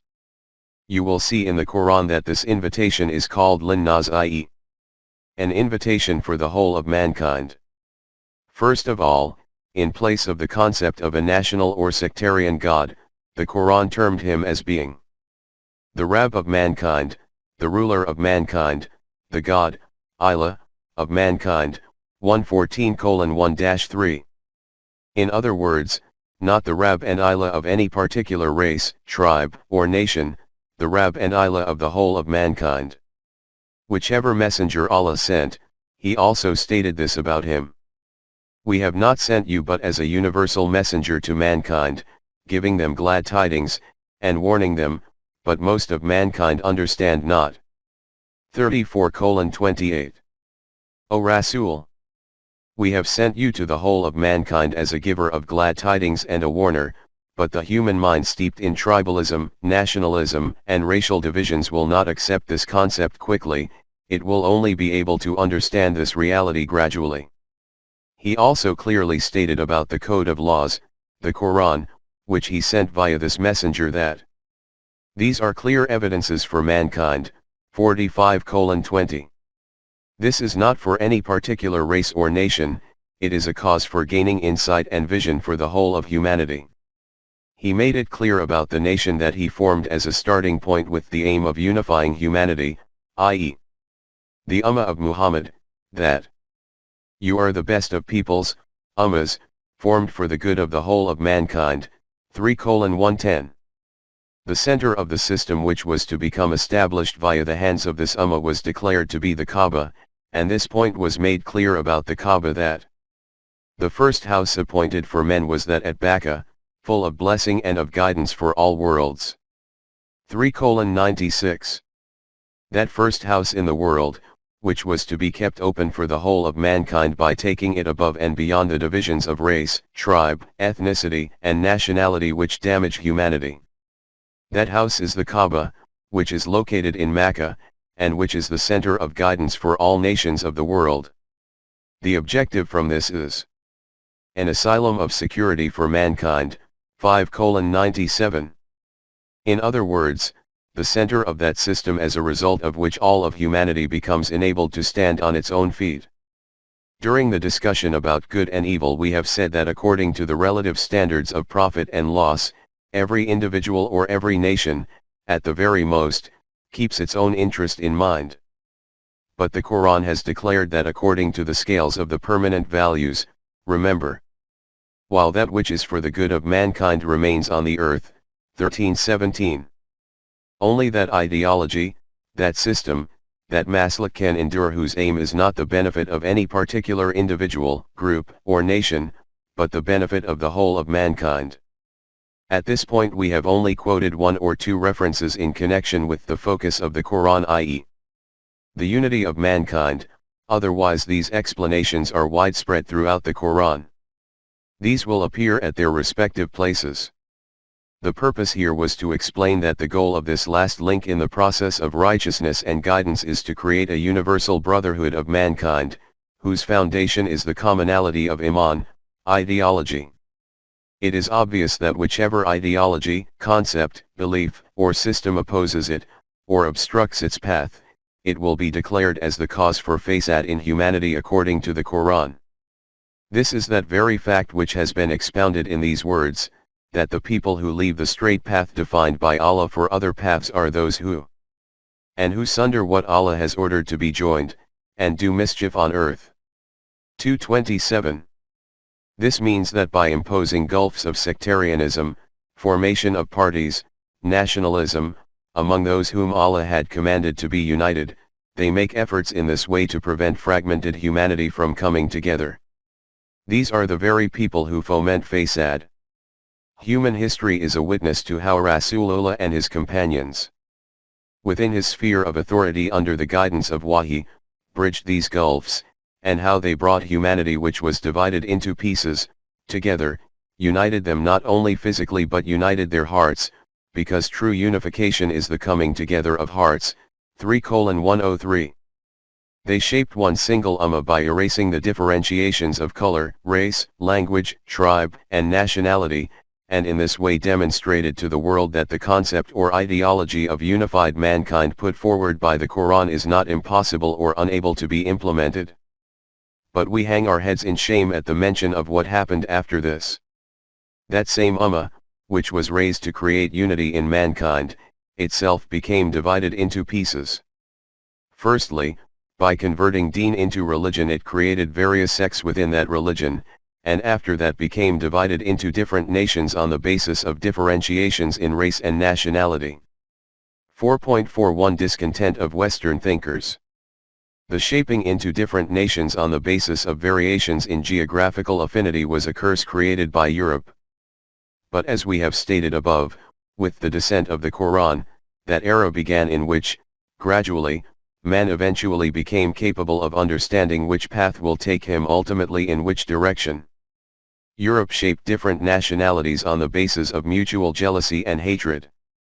But when some peace arose in the intensity of passions, or you could say, when the destructive consequences of this ideology of nationalism manifested before them, thinkers from there themselves cried out aloud stating that this nationalism is taking us towards the hell of destruction and ruin. In this connection we can quote the sayings and opinions of many intellectuals and thinkers of Europe, but for the reasons of brevity, we have confined ourselves to only a few here. Aldous Huxley is a renowned thinker from there who has passed away recently. He writes in his book titled, Science, Liberty and Peace. As a result of nationalism, which we have adopted as an idol-worshipping religion, the whole world has been divided into approximately 50 parts, which are called nations of the world.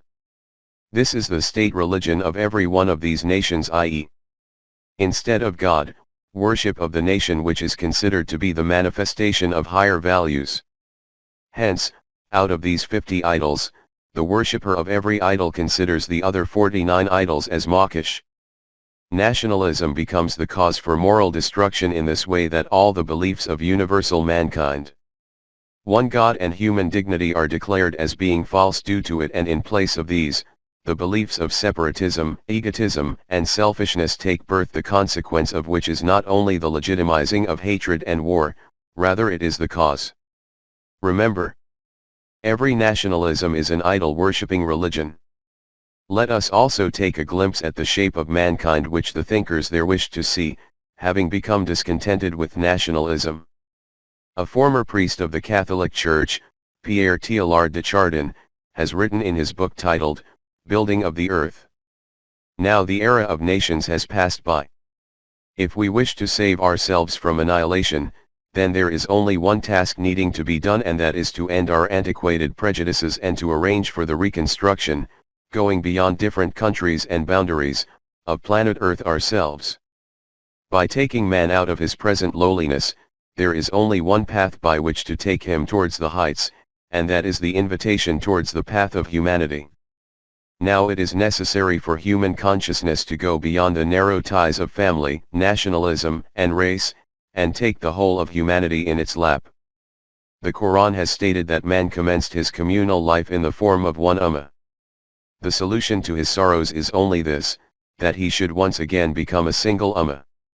In this connection, Hugh Miller, a professor at California University, writes in his book, which he has even titled, The Community of Man. It is the duty of civilization that it should once again revive the brotherhood of mankind which existed at the beginning of human life, but which later became temporarily divided into clans, tribes, and races. Only that can be called civilization which unites people with each other. The next step in the evolution of humanity should be to shape such a society which consists of the whole of mankind. This universal humanity, which these thinkers are imagining, what will be the method for shaping it? Regarding this, Gunnar Myrdal, a famous economist from Sweden writes, "It is a fact that these higher objectives of ours will only be possible to achieve when such a world comes into existence in which there are no countries defined by drawn borders on planet Earth, nor are there self-devised limits by nations themselves. This will be that world in which man will go freely wherever he wishes, live, and be able to achieve joy in every place based on the same conditions. Politically, this will mean one government in the whole world, and democratically, it will carry out its business through the mutual consultation of all people." And after this thinker states that, "In the religious abode of our soul we imagine the existence of some such concept of a beautiful world in which there is complete harmony and unity." Regarding that religion whose concept manifests in the abode of the soul of Professor Myrdal, the internationally renowned American expert on psychology, Erich Fromm, writes that the demands of the time require that in the next few centuries such a religion will materialize, which will align with the evolutionary phases of man. Its greatest trait will be that it will be global and will bring together disintegrated humanity into one unit which will encompass all the knowledge of the East and the West. It will present such a practical code of ethics based on intellect and reasoning which will be in harmony with the scientific disciplines. It will enable man so that he can exist in harmony with the external universe and with his own self. Only that will have the right to become a religion of humanity. If Erich Fromm, or other thinkers sharing his thoughts, had had the Quran in front of them, they would have seen in it that the religion whose manifestation they so desperately desired is already present in the supreme book in the shape of ad-Din. But since ad-Din is not present in a tangible form even among those who claim to have Iman in this book, never mind others, hence they are awaiting its appearance. There is no doubt that under the existing circumstances its manifestation will be according to the demands of the time, and the perception of those possessing vision can see that the wait for this will not be long. In any case, this is that universal Fasad about which the Quran had declared that Fasad has appeared on land and sea because of the actions that the hands of men have earned, 30:41. Because of the systems devised by men themselves, Fasad has been unleashed all around on land and sea. The Muslim Ummah of that era, i.e. Muhammad and his companions, converted this Fasad into Islah, and it is due to this that the Quran has called them Muslihin. It declared that as with Mu'minin and Kufr, Musaidin and Muslihin are the opposite of each other, 2:220. And together with this, it has also declared that the life of these two cannot be alike. Shall we treat those who have Iman and work deeds of righteousness, the same as those who do Fasad on earth? Shall we treat those who are Muttaqi, guard against evil, the same as those who turn aside from what is right? 38:28. It can never happen that we make those people who are models of Iman and righteous deeds equal to those who give a free rein to Fasad, i.e. that the Muttaqin and Fujayar become one and the same. If this became the case, then this will mean that we have created the system of the universe for no purpose, 38:27. The end of Musaidin is that of ruin. Contrary to this, nor would your Rab be the one to destroy communities if its members were likely to mend. 11:117. It can never happen that Allah will destroy that habitation or nation consisting of Muslihin. Doing this would be injustice, and Allah never does injustice. Never shall we suffer the reward of the righteous to perish. 7:170. 4.42 Muslihin. The question which will ultimately come to mind is, who will be these people who will be called Muslihin? How can one become like this? The Quran has answered this in 2 words. Those who hold fast by the book and establish Salat, 7:170. Muslihin are those who remain bonded to the Quran and establish that system in its light which it has termed as being the system of Salat. This system was neither confined to some particular location or era, nor was it impossible to be established. The Quran is Allah's living and eternal book, and it contains the potential that until the day of judgment such a system can be established according to it which can turn the face out of the world into Islam. Now let us examine another mindset of the Musaideen described in the Quran. When it is said to them, have Iman as the others have Iman, they say, shall we have Iman as the fools have Iman? Nay, of a surety they are the fools, but they do not know. 2:13. In relation to the discussion about Iman, it has already been noted, see verse 2:3, that the Quran had demanded all mankind to have Iman. This also included those people who denied even the existence of Allah, and also those who considered other deities, gods, goddesses, or their saintly entities, as possessors of divine attributes also along with Allah. In addition, the people of the book, Jews and Christians, who were not only claimants of having Iman in Allah, they also claimed to have Iman in the constituents of Iman which have been noted by the Quran, Allah, Malaika, the books, the messengers, and the hereafter. The Quran had declared to all of them that you hold Iman in these facts according to your own individual concept, but true Iman is only that which Allah Himself has expounded in the unadulterated Wahi, the Quran. This is why they were told. So if they accept Iman as you accept Iman, they are indeed on the right path. 2:137. If these people accept Iman in the way that you, O Jamaat-e-Mu'minin, have accepted Iman, then their Iman will be acknowledged as being Iman. So much so, that the Quran has even asked those Muslims to accept Iman whose Iman does not meet the criterion of the Quran.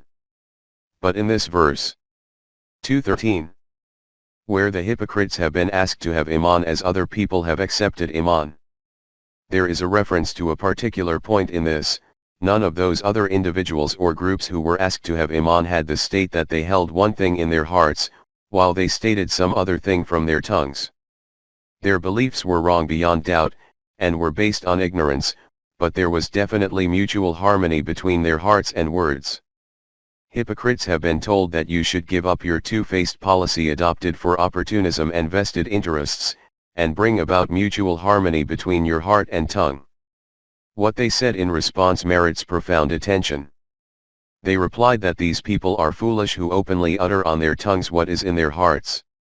These are not the demands of self-interest and opportunism, this results in great loss. A wise man is one who thinks about his own interest, and opportunism is its fundamental condition. The person who does not even have any concern for his own benefit and loss, he is called insane. Hence, regarding what we are being told, i.e., that we should become like these people, we are not this foolish. 4.43 The meaning of Safaha. Foolishness, stupidity, immaturity in intellect and reasoning, are all included in the meaning of Safaha. For example, in Surah Al-Baqarah where it is directed that in the matters of business deals, these should be put into writing, it is stated that if the lender who had to dictate this document is Safihan, then his guardian should help to dictate it. From this it becomes clear that Safaha means immaturity of the intellect. See also verse 4:5, in which it is stated that you yourself should supervise the matters of those people who are immature in intellect. It is stated in Surah Al-Baqarah, and who turns away from the millet of Ibrahim but such as those who debase their own selves with folly. 2:130. Only he who wishes to remain a fool can stay away from the millet of Ibrahim. It is apparent from this that to keep on being foolish, despite possessing intellect and reasoning, is also included in Safaha. As far as this reply of the hypocrites is concerned, that these people who accept Iman sincerely, they do not even consider their own benefit or loss, we will elucidate this further in verse 2:16. Here, we consider it necessary to draw attention to another reality. It is stated in Surah Hud that when Nuh commenced his invitation, the first to accept it was the category of poor people. After this, when he specifically addressed the leaders of the nation and said, "Look, these people have accepted Iman in Allah. Come and join with them," in reply they stated, "Nor do we see that any follow you but the meanest among us, in judgment immature." 11:27. Those people who have accepted your deen are just those possessing shallow intellect and reasoning. Even the decision of these people cannot be termed as a decision, so what will be achieved by quoting them as an example? We are the possessors of intellect and wisdom. Our decision can be considered to be based on insight and vision, not that of these people who belong to the lower class of our society. The mentality of the wealthy class emerges before us from this. The wealthy class becomes trapped in this false deception that not only do we have abundance of wealth, we also have monopoly over intellect and wisdom. Those who do not possess riches are ignorant and of low intellect. None of their utterances are such that they merit any serious attention. 4.44 Criteria for Fazilat. This statement was made by the leaders of the nation and the wealthy class of the era of Noah, but you will see that even today the mindset of this class remains the same. And this mentality is not confined to some particular era, or to some particular nation. Whenever and wherever wealth is declared to be the criterion for respect and status, this mentality will develop among the wealthy class. The Quran changed these criteria. It declared that from the point of view of birth all human beings deserve respect equally, 17:70. Rank in society should be based on character and conduct, deeds, 46:19. And according to this criterion, the one who is most deserving of elevated status is the one who lives his life according to the laws of Allah more than everyone else, 49:13. Regarding the response of the hypocrites quoted above, the Quran has only commented that what they state about being possessors of intellect and reasoning, this is based on self-deception. They are not among those who have accepted Iman sincerely. If they seek a decision from the realm of knowledge and reasoning, then it will inform them that it is not those people who are ignorant and of low intellect, but they themselves who do not even comprehend this much, what effect a duplicitous policy has on the human self, and what the ultimate end of this is. After this, the Quran has described this behavior of theirs in which it is stated. When they meet those who have Iman, they say, "We have Iman," but when they are alone with their evil ones, they say, "We are really with you, we were only jesting." 2:14. When these people meet with the Jamaat-e-Momineen, they tell them we have accepted Iman, and when they meet their mentors, they say do not think that when we meet those people we have joined with them, not at all, indeed we make fun of them. 4.45 Mockery, extremity of low mentality. The Quran has noted in great detail what kind of reply was received from the opponents to the invitation from the Anbiya. Two elements appear to be common in this opposition, i.e., denial and ridicule. Denial, i.e., declaring an opposing party to be a liar, is related to human intellect, but ridicule is related to feelings and sentiments. You lay some ideology before a person, he presents reasons in opposition to your claim, and in this way tries to prove it as being false. This technique will be intellectual, and you will try to convince him through intellect and reasoning alone. But if the situation becomes such that he runs out of any further arguments and begins to ridicule you and mock every statement, then just think what the effect of this will be on your feelings. And can it ever be expected from such an individual that he will accept a correct and reasonable statement? At some places the Quran has mentioned both denial and ridicule together. For example, for that they falsified the signs of Allah and held them up to ridicule. 30:10.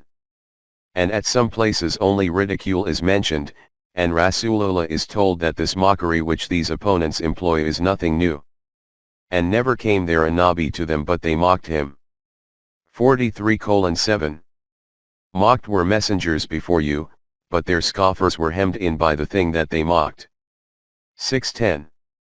The effect of mockery is so severe that on the one hand Allah reassured Rasool by stating that whatever is happening with you is nothing strange.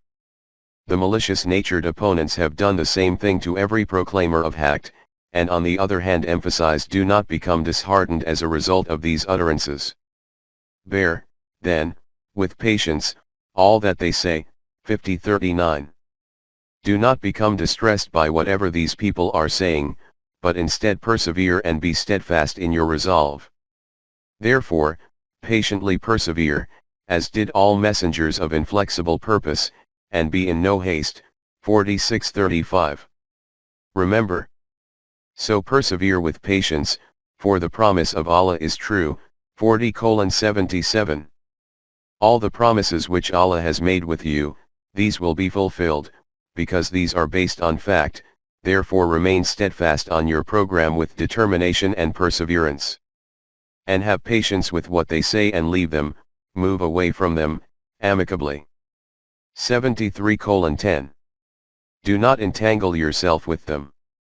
This is what they want, that your time and energies are wasted in defending against these words of theirs. By saving yourselves from these thorny bushes, forge ahead in a balanced way, dissociate from them, but do this not by descending to their level.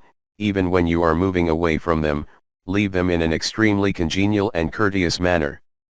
After this the Quran states, Allah will throw back their mockery on them, and give them rope in their trespasses, tughyan, so they will wander like blind ones. Yamahun, 2:15. This is the literal translation of the words in the verse. We have already discussed in detail under verse 2:7, what the correct interpretation is of such verses in which Allah has related these kinds of matters to himself. Bring it to mind again and the matter will become evident.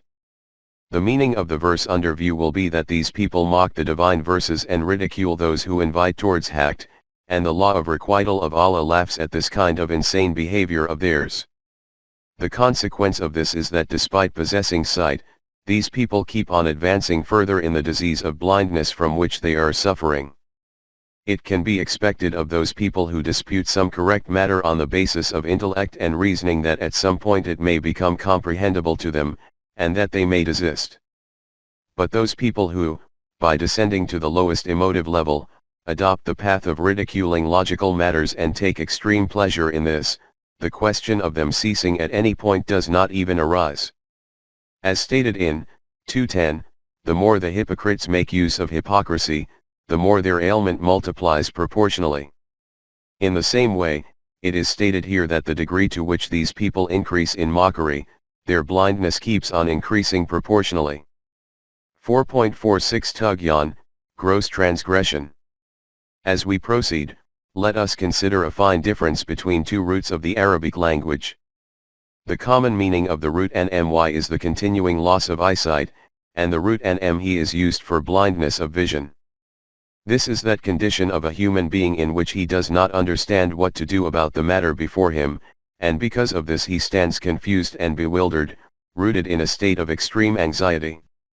The word yamahun, root nmhe, has been used in this verse, 2:15. Here the Quran has stated that the consequence of following this path is also that these people keep on plunging deeper in their tughyan. The root of this word, tughyan, is tghy or tghw. The basic meaning of this is to exceed a limit or measurement. As long as water remains within a river it is a river, and its outcome is beneficial, but when by breaking its banks it becomes boundless, then it is called tughyani or a flood which is a cause for destruction. Similarly, if human potentials and abilities are utilized by remaining within the limits defined by Allah, then their outcome is always beneficial, but if they contravene these limits then their result is nothing other than destruction and devastation. This is exactly what the Quran has declared about rebellious and tyrannical people in power. For example, when Musa was assigned the task for a new campaign, it was stated to him, "Go you to Pharaoh, for he has indeed transgressed all bounds." Taga 20:24. The people of Thamud have been mentioned earlier, about how much disorder they had created in the economic system. It is stated about them, "But the Thamud, they were destroyed by a terrible storm of thunder and lightning." 69:5, see also, 91:11. In Sura Al-Araf. To such as Allah rejects from his guidance, there can be no guide, he will leave them in their trespasses, wandering in distraction. 7:186. Those people who abandon Allah's guidance, they cannot then obtain guidance from anywhere else. They are left in their transgression, so that they keep stumbling about like the blind in search of the path. 4.47 Uphold the balance of justice. In Surah Ar-Rahman such a guidance has been provided to mankind in just a few words that as man delves deeper into it, his vision becomes entranced. First, it is stated, "And the firmament has he raised high, and he has set up the balance." 55:7. Reflect on the outer universe, you will observe that this spectacular system is busy functioning with such harmony and precision because there is never any alteration in the balance which has been created in it. And after this it is stated, "In order that you may not transgress, do, balance." 55:8. This model of the harmonious organization in the outer universe is presented before you so that you also maintain your society within the obedience of the divine limits, and in this way do not allow distortion to emerge in its scales of justice. So establish weight with justice and fall not short in the balance. 55:9. Establish this balance through justice and fairness, and in this way keep both sides of the scale level, do not attempt to tilt it. It is he who has spread out the earth for his creatures. 55:10. The foremost condition for upholding this balance is that the means of production which we have bestowed, they are for the benefit of all creation, keep these open for the good of the whole of creation. It is clear what is meant from these explanations when the Quran states that those people who create fasad in a society are left bewildered and lost in their tughyan. After describing the signs and traits of the hypocrites, a summary of this is presented in the next verse as follows. They are those who have bartered guidance for error, but their traffic is profitless, and they have lost true direction. 2:16. These are the people who have purchased misguidance by selling guidance, and this trade of theirs did not deliver any profit to them because the correct path of life itself vanished from their sight. What has been noted in this verse is a matter which we describe on a daily basis and keep saying to each other, but there are great realities and profound concepts hidden within it. 4.48 The issue of good and evil. While examining verse 2:11, in connection with Islah and Fasad, reformation and disorder, we had stated that the issue of what is very straightforward. But the question of what ought to be is such that the human intellect has remained extremely inquisitive and anxious from the earliest era of its consciousness till the present day for the solution of this, but it has not been able to reach any definitive and satisfying conclusion. In the terminology of philosophy, this issue is called the conundrum of good and evil, for which the terms khair, good, and shar, evil, have appeared in the Arabic language and the Quran. Commonly used words for these are benefit and loss. Every individual in the world wishes to enact such deeds which are profitable to him, and refrains from those affairs which are of loss to him. But here again that same question arises, that what is it exactly that is called benefit and what is loss? In other words, having turned full circle, human thought again halts at this initial point, that what is the satisfactory solution to what ought to be? Human beings have established their own individual standards of profit and loss, e.g. if a shopkeeper sells something for more than the cost price by 2 rupees, it will be said that he has profited in this transaction. Here, the standard for measuring profit and loss is his purchase price. This kind of profit and loss is called relative. It is possible that such business circumstances may become created in which the shopkeeper may even feel an advantage or benefit in selling that thing at less than his cost price. From this it is evident that these kinds of relative standards, or scales for profit and loss, keep changing, but human thought is continuing to be adrift in such a maze of profit and loss where these are not relative, but are absolute, i.e. absolute good and absolute evil, that which is khair, profitable, in every condition, or is shar, evil, in every condition. As has already been stated, human thought so far remains unsuccessful in reaching this solution. Allama Iqbal states about modern man, entangled in such a way within the convolutions and complexities of his intellect, that till now he has not been able to make any decision about his benefit or loss. The Quran declares that it is simply not possible for human intellect that it can ascertain absolute good and absolute evil, only the Wahi of Allah can do this.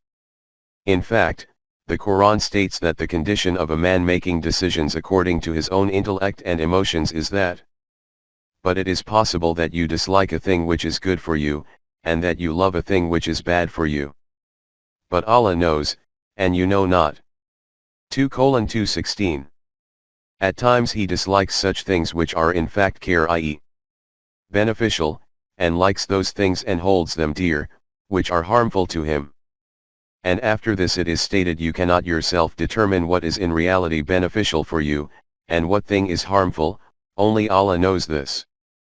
In another verse it is stated, the supplication that man should make for good, he makes for evil, for man is given to haste.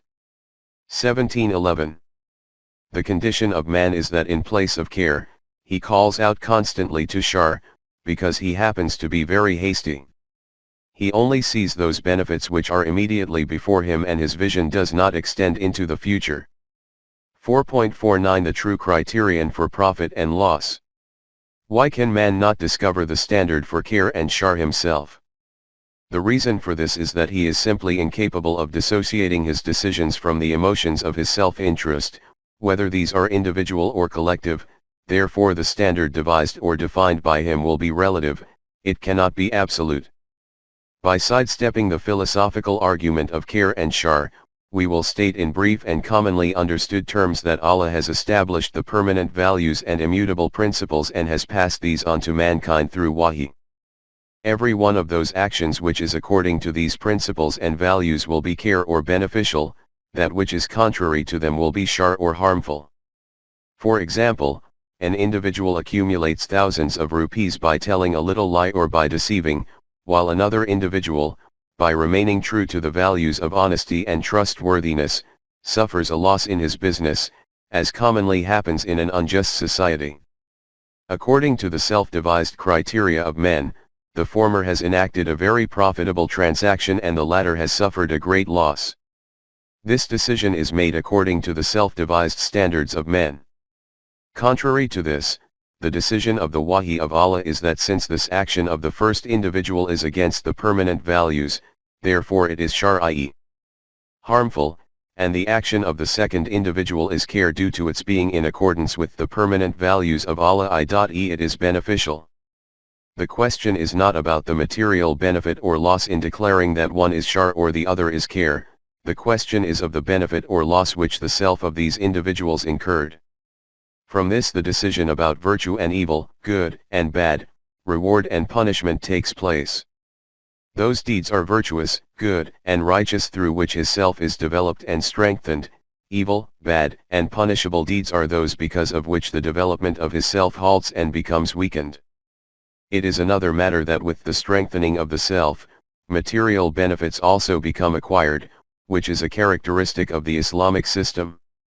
We have seen that the hypocrites had said that those people who have iman in these truths with honesty and integrity and continue to act on these values, they are foolish. Wise are those who weigh up in which matter their profit and loss lies, without caring for these values, despite still declaring their acceptance verbally. This is, in effect, what occurs in an unjust society, and this is what is done. Even today, if an individual states that I wish to do commerce with complete honesty, every business mind will laugh at him, and will say that this person is an absolute fool, he knows nothing about business conventions, he will suffer loss and be ruined. 4.50 They used to call Rasool possessed. In contrast to them, the Mu'mineen remain resolute on the divine values under all circumstances and follow the immutable principles defined by him, even if they have to suffer unending hardships, many privations, and have to face all kinds of dangers. When this is the conduct of ordinary Mu'mineen, just think what the conduct of their Imam, Rasulullah himself, was in this respect. Rejecting all worldly temptations, bearing all kinds of hardships with great patience, and willingly embracing all kinds of losses, he used to remain steadfast on his program. To those who used the criterion of worldly profit and loss, if this path of his was not insanity, then what else could it have been called? This is why they used to state. And they say, surely he is possessed. 68:51. This was not something that happened to one messenger alone, they used to say the same thing about every messenger. Similarly, no messenger came to the peoples before them, but they said, of him, in like manner, a sorcerer, or one possessed. 51:52. Though this was that insanity on which thousands of devotions can be sacrificed. In the world market these are the only two different criteria for profit and loss in buying and selling which the Quran has explained in the verse under consideration. 2:16, and about which it is stated that their commerce provided no benefit to them whatsoever even though they considered that this commerce of theirs had been very profitable according to their own standard. Examples of this buying and selling have been referred to in many different places in the Quran. We are quoting a few of them here. But in order to reach true understanding, it is essential that you bear in mind the definition of profit and loss which we have explained earlier, i.e. the correct criterion for profit or loss is the benefit or detriment to the human self. 4.51 The human self. It has already been explained that according to Kafir, human life is only the life of this world. Hence profit in this is that from which worldly benefits are gained, and loss is that from which these benefits are not gained. The concept of the human self does not even exist among them, therefore the question of profit or loss simply cannot arise before them. As has been noted in the explanation of Surah Al-Fatiha, according to the Quranic ideology of life, the life of a human being consists of his body and his self. The connection of the body is with the physical or material world, thus for the nourishment and strengthening of the physical body all those benefits are also necessary through which this aim is achieved. When the Quranic system is established then man obtains both these benefits in it. But the Quran states that if, in the confrontation between Haqq and Batil, such a situation arises where there is a clash or collision between worldly benefit and the benefit of the human self, then at that juncture the benefit of the human self should be preferred over worldly benefit. This is what is called preferring the hereafter over worldly benefit in Quranic terminology. When deen adopts the shape of religion, then neither worldly benefits are achieved in it, nor benefits for the human self. This is what the Quran portrays as loss in both this life and the hereafter, and declares it to be an avowed loss. Following this Quranic concept of profit and loss, let us bring before us the examples presented by the Quran. In Surah As-Saf it is stated, O you who have Iman! Shall I lead you to a commerce that will save you from a grievous penalty? 61:10. O Jamaat-e-Mu'minin!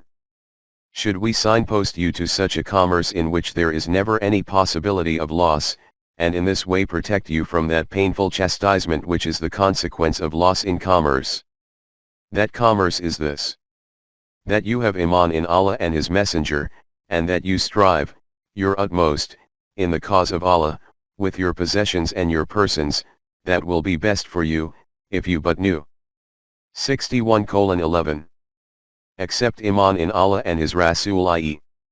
hold total conviction in the truth and supremacy of that system of Allah which is being established through the hands of His Rasool.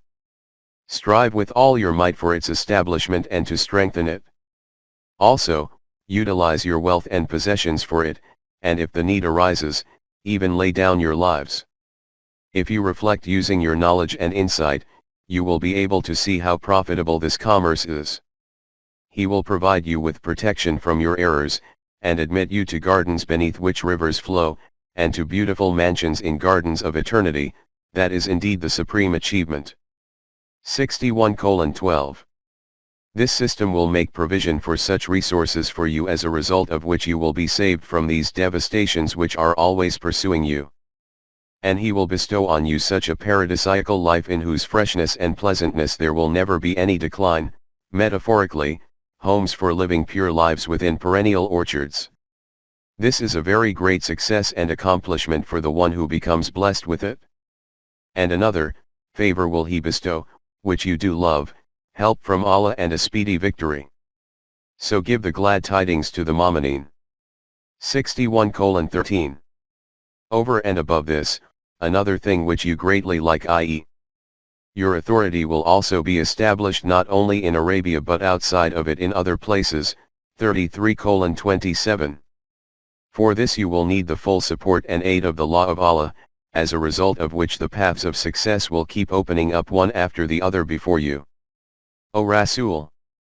Announce to your companions, Jamaat-e-Momineen, this life-giving tiding, this glad tiding that as a result of this both your world and the hereafter will become adorned, and you will also achieve worldly benefits and benefits related to yourself too. This is that very trade regarding which it is declared in another verse. Hope for a commerce that will never fail. 35:29. This is that commerce in which there can never be any loss.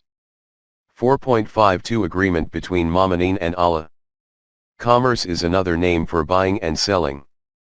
What the form is of the selling and buying in relation to the Momineen has been elucidated in Sura at-Tawbah. Allah has purchased of the Momineen their persons and their goods, for theirs in return is the garden of paradise, 9:111. For this commerce there is an agreement between Allah and the Momineen, according to which the Momineen sell their life and possessions into the hand of Allah, and in return, Allah provides a guarantee of a life of Jannat.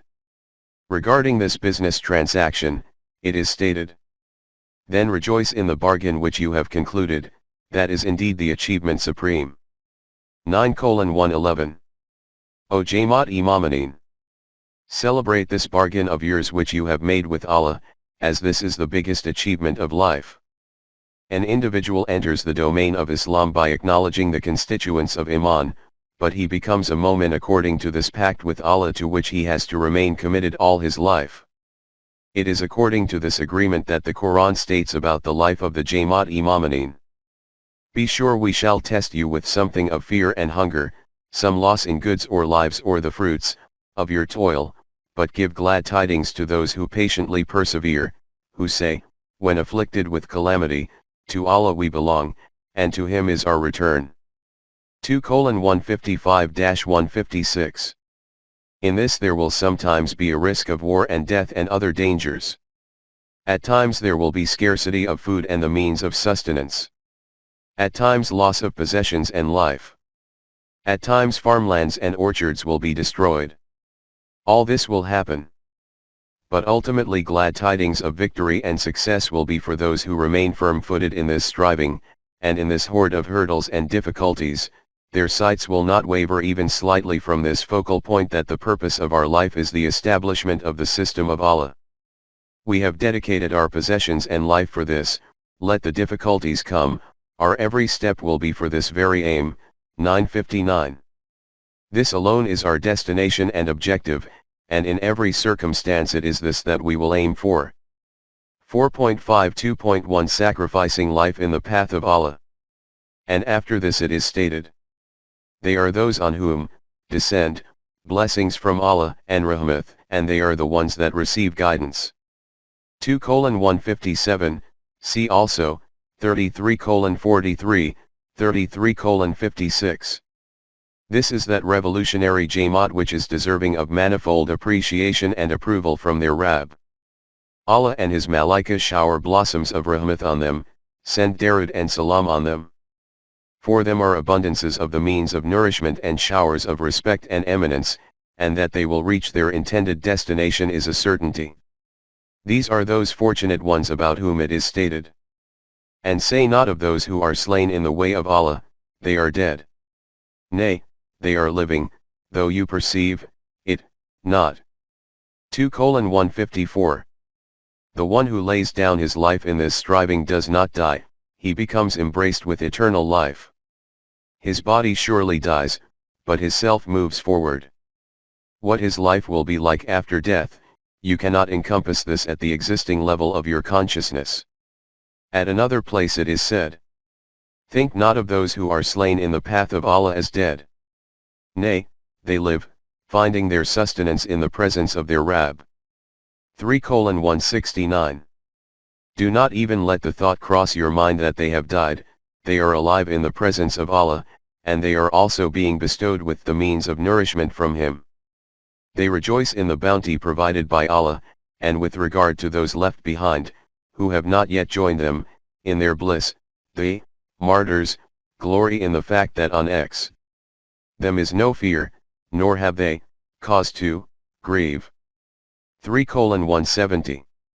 Seeing their lofty ranks, with which they are graciously bestowed by Allah, they are very pleased, and their pleasure becomes multiplied as a result of this awareness that, due to their sacrifice, such a society has become established for those companions of theirs who are present in the world in which they are protected from all kinds of fear and grief. They glory in the grace and the bounty from Allah, and in the fact that Allah suffers not the reward of the mu'mineen to be lost, in the least. 3:171. They are overjoyed with these prosperities and conveniences which they achieve from the blessings of Allah. Also because of the fact that they witnessed with their own eyes that Allah does not waste the endeavor of any possessor of Iman, He gives full recompense for it. These are the people for whom there is nothing but profit in this bargain. Whatever they sell, it is connected to this world, which is in any case finite. But whatever they get in return for it is eternal, in a perpetual state of dynamic continuity. These are those people who, even at extremely testing times of clashes, proclaim joyously in a euphoric state, that those laying down life have acquired Jannat of the hereafter, and in return for their spilled blood, their companions have achieved establishment in the land, i.e., it materialized in the form of authority and government in this world. 24:55. In this way the members of this Jamaat attained both strengthening of the self and worldly benefits. Just reflect how profitable is this covenant which is made with Allah. This is Islam, this is ad-Din. In opposition to this are those people about whom it is stated. These are the people who buy the life of this world at the price of the hereafter. Their penalty shall not be lightened, nor shall they be helped. 2:86. They sell their hereafter for the sake of the benefits of the life of this world, i.e., they gain worldly benefits by trampling on the permanent values. These are the ones who purchase death by selling life, and in this way remain in a state of permanent azab, and they have no such helper who can release them from this agony. At another place it is stated, as for those who sell the covenant which they make with Allah and their own plighted word for a small price, they shall have no portion in the hereafter. 3:77. Regarding those people who sell their covenant in which they have bound themselves with Allah, and the oaths which they have taken to adhere to this covenant in exchange for the benefits of worldly life, the consequence of this is that their self is annihilated and they have no share in the life of the hereafter. 4.53. Those dealing in religious commerce. Priesthood is foremost among those people who indulge in this kind of commerce. These are the ones who are addressed when it is stated, "Nor sell my signs for a small price, and fear me, and me alone." 241. Do not sell our verses for a paltry price, be fearful of the consequences of your transaction. Their business is such that, who write the book with their own hands, and then say, "This is from Allah," to traffic with it for a miserable price. Woe to them for what their hands do write, and for the gain they make thereby. 2:79. They write fatwas from their own side, and then sell these into the hands of people for a paltry price, saying that this is a commandment of Allah, this is divine shariat. And Allah states about them that whatever they write and give to people is destructive, and what they earn in this way is also destructive. In these verses, and many other similar verses, Allah has instructed, "Do not sell our verses for a miserly price." This does not mean do not accept a small price for these, instead obtain a greater amount. This is wrong. 4.54 Meaning of a paltry price. At a number of places the Quran informs us that whatever level of worldly benefits are gained in lieu of the hereafter, they will be minuscule and that gain is very meager. For example, it is stated in Surah An-Nisa, "Say, short is the enjoyment of this world, the hereafter is the best for those who do right." 4:77. Say to them that no matter how great the accoutrements of this world may be, in comparison with the hereafter they are nevertheless trivial, because true profit is profit of the hereafter, and only he acquires it who observes the divine values. This has been elaborated even further in Surah At-Tawbah where it is stated, "O you who claim to have Iman! What is the matter with you, that when you are asked to go forth in the cause of Allah, you cling heavily to the earth? Do you prefer the life of this world to the hereafter? But little is the comfort of this life, as compared with the hereafter. 938. This is because the world and its accoutrements, even to the extent of man's physical life, is in any case temporary. But the provision of your Rabb is better and more enduring. 20:131. And whatever means of sustenance is obtained according to the divine values, it is both beneficial and long-lasting. And it is obvious that the one who prefers finitude over eternal life ultimately remains in loss, since real loss is that of the human self. Truly, those in loss are those who lose their own self. 39:15. Now we move on to the next verse of Surah Al-Baqarah. Their similitude is that of a man who kindled a fire. When it is lighted all around him, Allah took away their light and left them in utter darkness, so they could not see. 2:17. In verse 2:16, 2 points have been described as outcomes. Firstly, that those people, whether they are kuffar or hypocrites, who wish to journey on the path of life without accepting iman in the truths of Wahi, they cannot discover the correct path to reach the intended destination of humanity.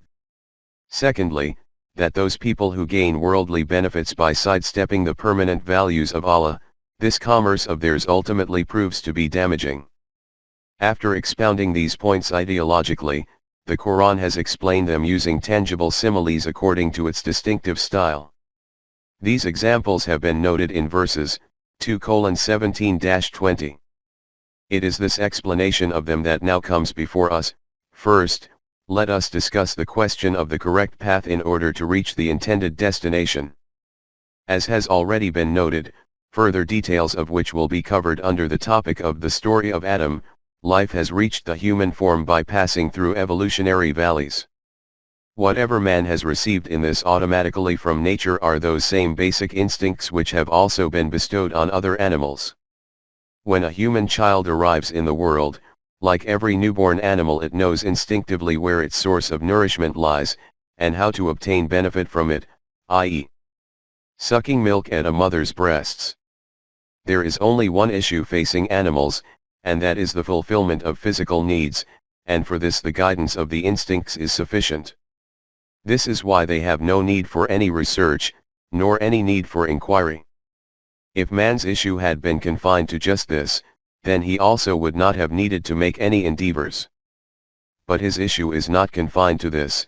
In front of him there are many other scores of important challenges of life, communal and societal problems, political and economic, national and international issues, and extending beyond the physical world there are the numerous conflicts of his inner life, the dissonances between his consciousness and subconsciousness, his multiple psychological conundrums, the development of his self and the question of the future, etc., etc. Discovering the solution for these problems is not within the realm of instinctual guidance. 4.55 Empirical technique of the intellect. Apart from instinct, man has also been endowed with the ability of intellect and reasoning. The question is whether man is capable of discovering the solutions to these issues, without the guidance of Wahi, based on the intellectual method. We have already covered some aspects regarding this, in connection with the analysis of verse 2:3. But since the Quran has used an example here to explain the matter, it is appropriate that it should be further elaborated. This is not a repetition, but an elucidation. The method of the intellect for discovering solutions to the problems of life is through trial and error. When it makes a start in determining the solution to some problem, there is nothing before it, neither a previous model, nor some line drawn on a map. It proposes a path itself and adopts this, and begins to follow it. Thousands of types of dangers appear en route, but it counters these dangers laboring under this conviction that the path it has adopted is the correct one. It is obvious that man has to bear the burden of a variety of hardships in this. Rivers of blood flow in this, millions of lives perish, but on the basis of that judgment of the intellect which has been referred to above, he continues to press forward until he reaches a point where he finds out that the direction which he had adopted was erroneous. At that juncture his intellect proposes another direction, and in this way presents a new hypothesis. The history of the human intellect is a telling narrative of these experiments. These endeavors of the intellect can be understood through an example. The problem under consideration was that what is the status of different individuals in human society? 4.56 The problem of slavery. The historical beginning of the direction which was selected by the intellect for the solution of this problem arises from the father of thinkers, the Greek philosopher Plato. He said that human beings can be divided into three categories according to birth. The first is that of holders of reason and insight and those who solve issues, whom he calls guardians. These people are appointed at the highest levels of society. The second category is that of soldiers, and the third category is that of the public, which is based on farmers, laborers, and slaves. According to him, this division of human beings is by birth, and is natural. In other words, he termed slavery as being a necessity of nature. In order to justify this, he used to present this deceptive logic that, just as the feet have the lowest status in the human body and their task is to carry the weight of the whole body, this is the same position of slaves in a society. Conferring a better status than this on them is like that of putting a straight shoe on a twisted foot. The degree of pain instead of comfort felt by the walker as a result of this is obvious. Among the Greek philosophers, after Plato, his disciple Aristotle is seen to be at the top of the list. He also used to declare slavery as being a necessity of nature. It is said that he had 19 slaves and he used to present 19 reasons in support and justification of slavery. This matter is from nearly 2,500 years in the past. In this very long period of 2,500 years, the tales of the efforts which have been made by human intellect to ascertain the mutual status of mankind, and the sufferings which have been faced, will be found written in blood on the pages of history. After these demoralizing and patience-testing experiments, man reached this conclusion after centuries that slavery is an unnatural concept and a curse for mankind and there is no justification for retaining it. As a consequence, some years earlier, the UNO declared in its manifesto that this was against fundamental human rights and it was ended in various countries. But if we look at it closely, even from this only one savage and crude form of slavery can be eradicated. Its soul, like numerous other evil souls, still continues to roam around in the human world and appears in different garbs and forms. For example, the political slavery of individuals and nations, economic slavery due to need, intellectual slavery due to a wrong educational system, psychological slavery based on propaganda of lies, etc., etc. The Quran has described this experimental method of the human intellect by the example of a wayfarer losing his way, standing alone in a vast and desolate desert. It is night time and very dark, there is no lamp there to light his way, nor any idea of the direction, nor any bell from a caravan, nor any sign of the destination, so much so, that even the light of the stars is completely draped over by the thick veils of the dark clouds. That wayfarer is standing at that point confused and bewildered. He only has a box of matchsticks with him. He lights a matchstick, and light spreads out in a narrow circle. He hardly takes 2 steps in this when darkness again engulfs the path. Thus he remains stranded there, and moves forward in this way, floundering about in this vast and desolate desert. Every time the light helps them, they walk therein, and when the darkness grows on them, they stand still. 2:20. When the path is momentarily lit, 2 steps are taken, then he is rooted to the spot again in the darkness. In contrast to this is the wayfarer whose journey's start is on that very path which divine Wahi has defined, which is brightly lit from here to there. That traveler keeps treading this route with this firm conviction and contentment that his every step is taking him ever closer to his objective, and there is no doubt or suspicion in his reaching there. 4.57 The Quran and slavery. Just take the example of the slavery itself. After centuries of perilous endeavors, human intellect has now been able to reach this point that all human beings are born as holders of equal rights.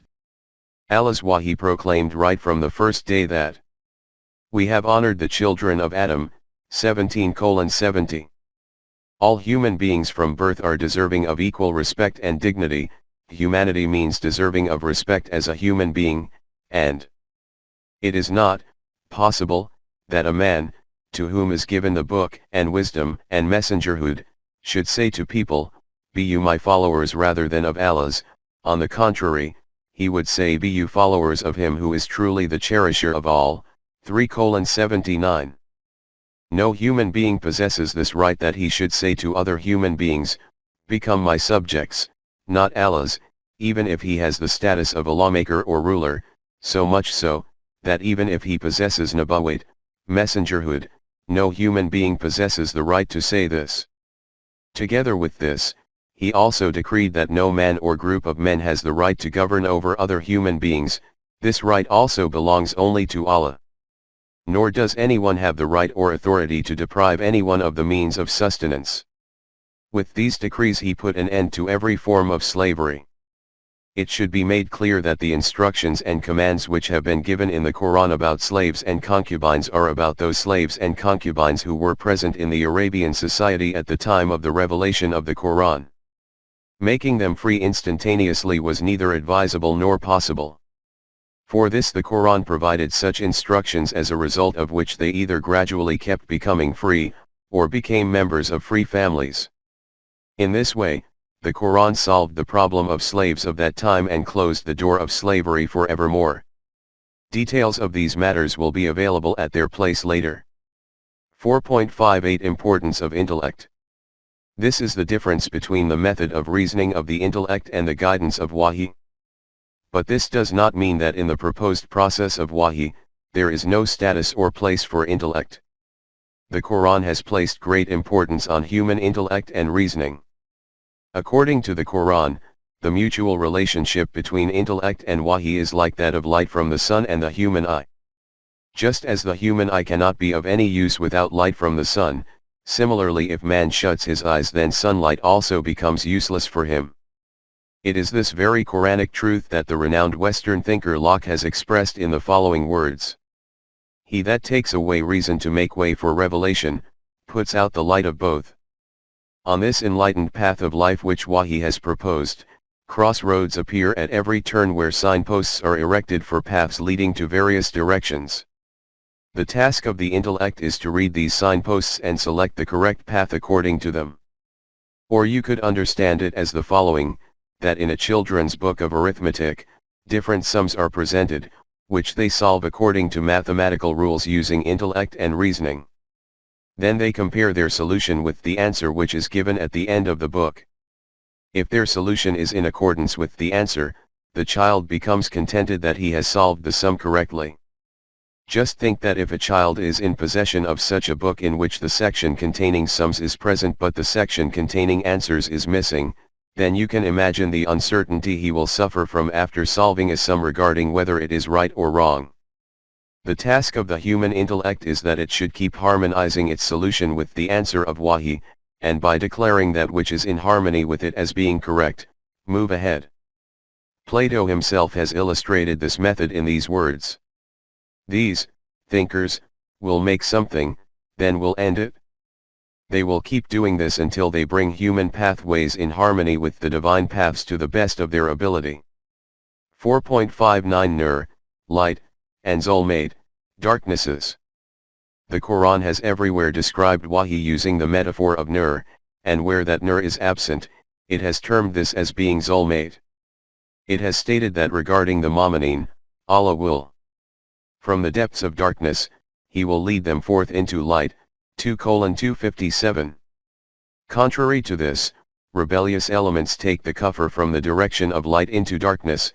2:257. It is based on this that He has declared the Quran as being Nur, a book which we have revealed unto you, in order that you might lead mankind out of the depths of darkness into light. 14:1.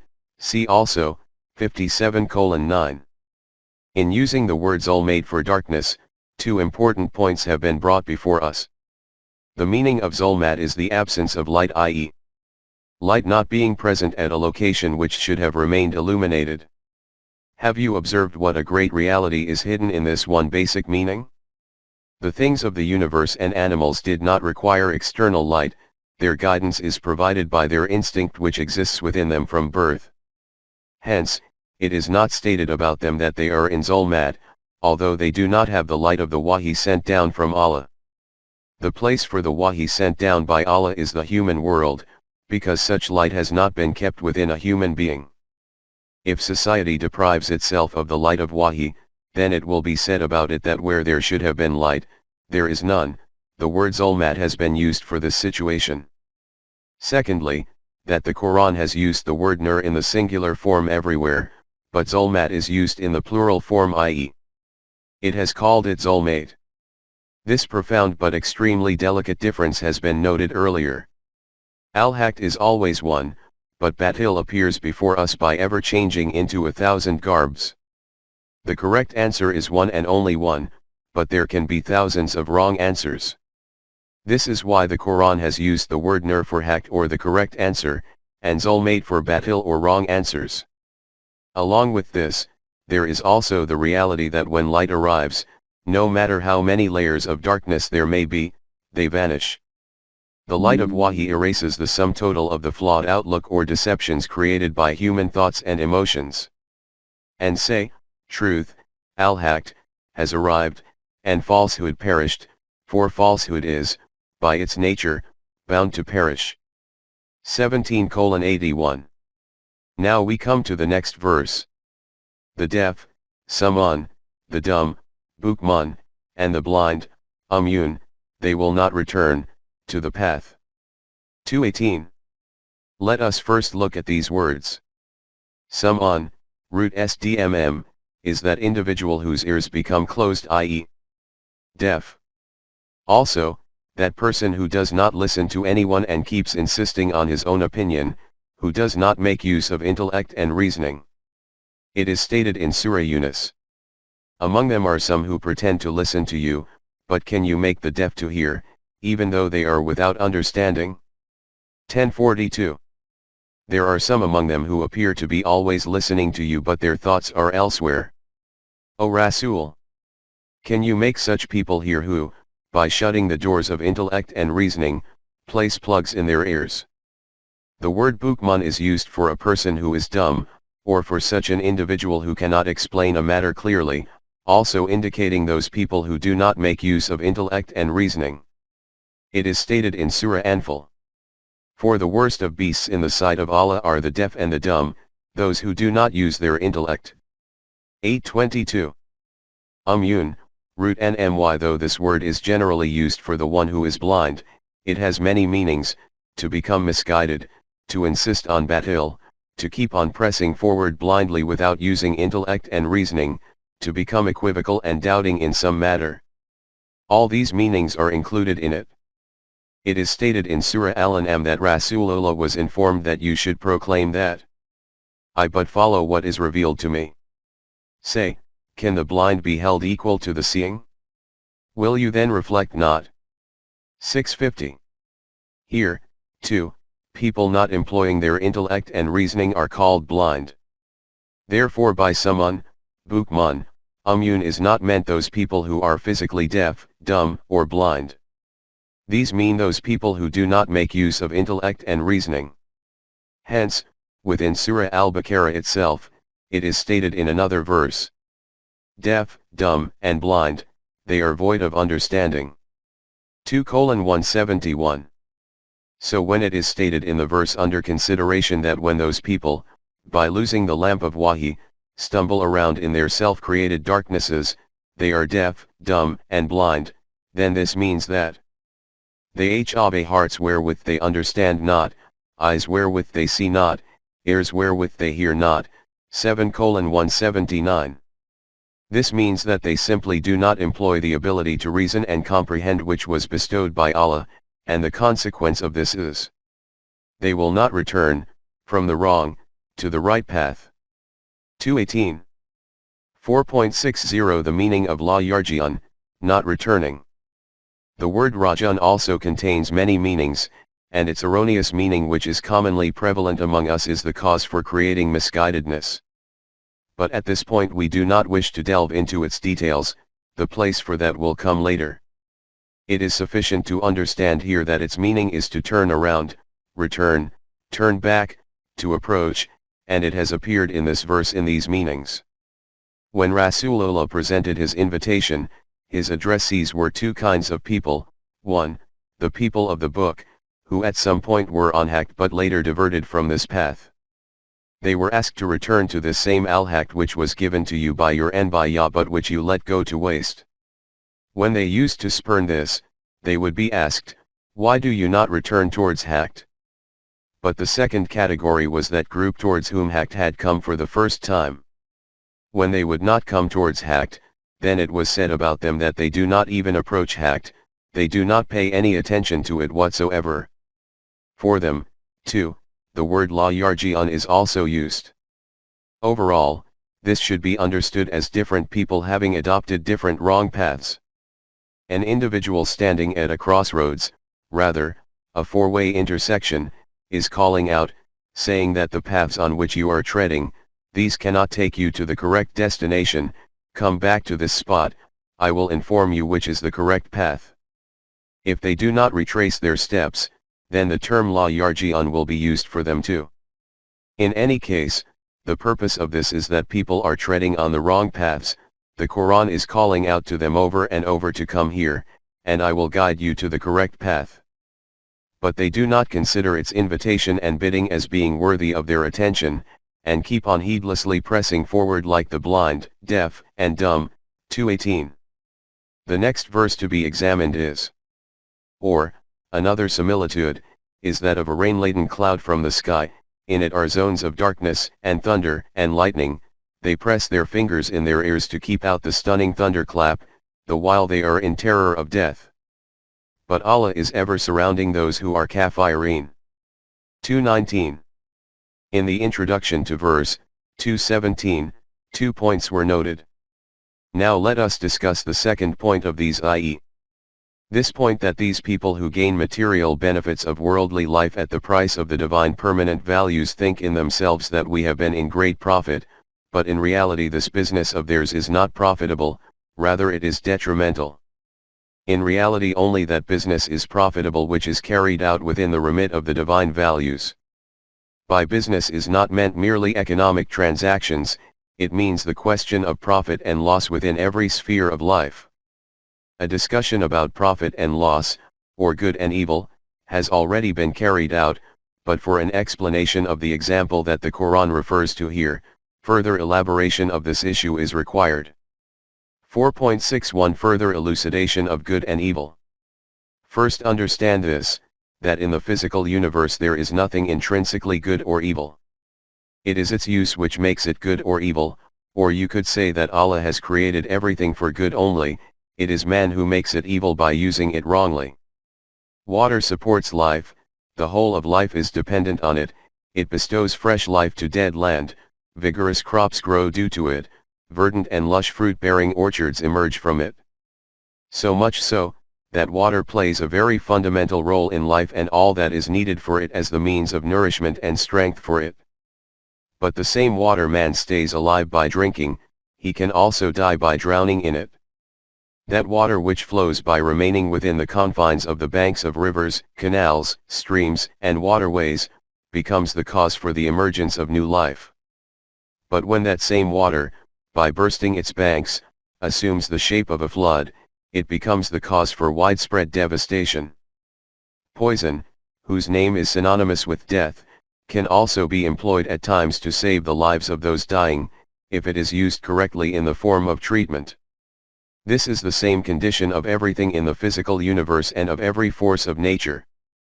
Allah has created every one of these for care and barakat, good and benefit. It is their incorrect use as a result of which they become the cause for evil. In other words, good and evil is concealed within everything. The problem to be solved by man is to determine what is the technique through which these can be made a cause for good and benefit, while remaining protected from their harmful aspect, to extract constructive use from them, instead of destructiveness. This is the reason that the Quran has taught the supplication for protection from the evil that exists within things.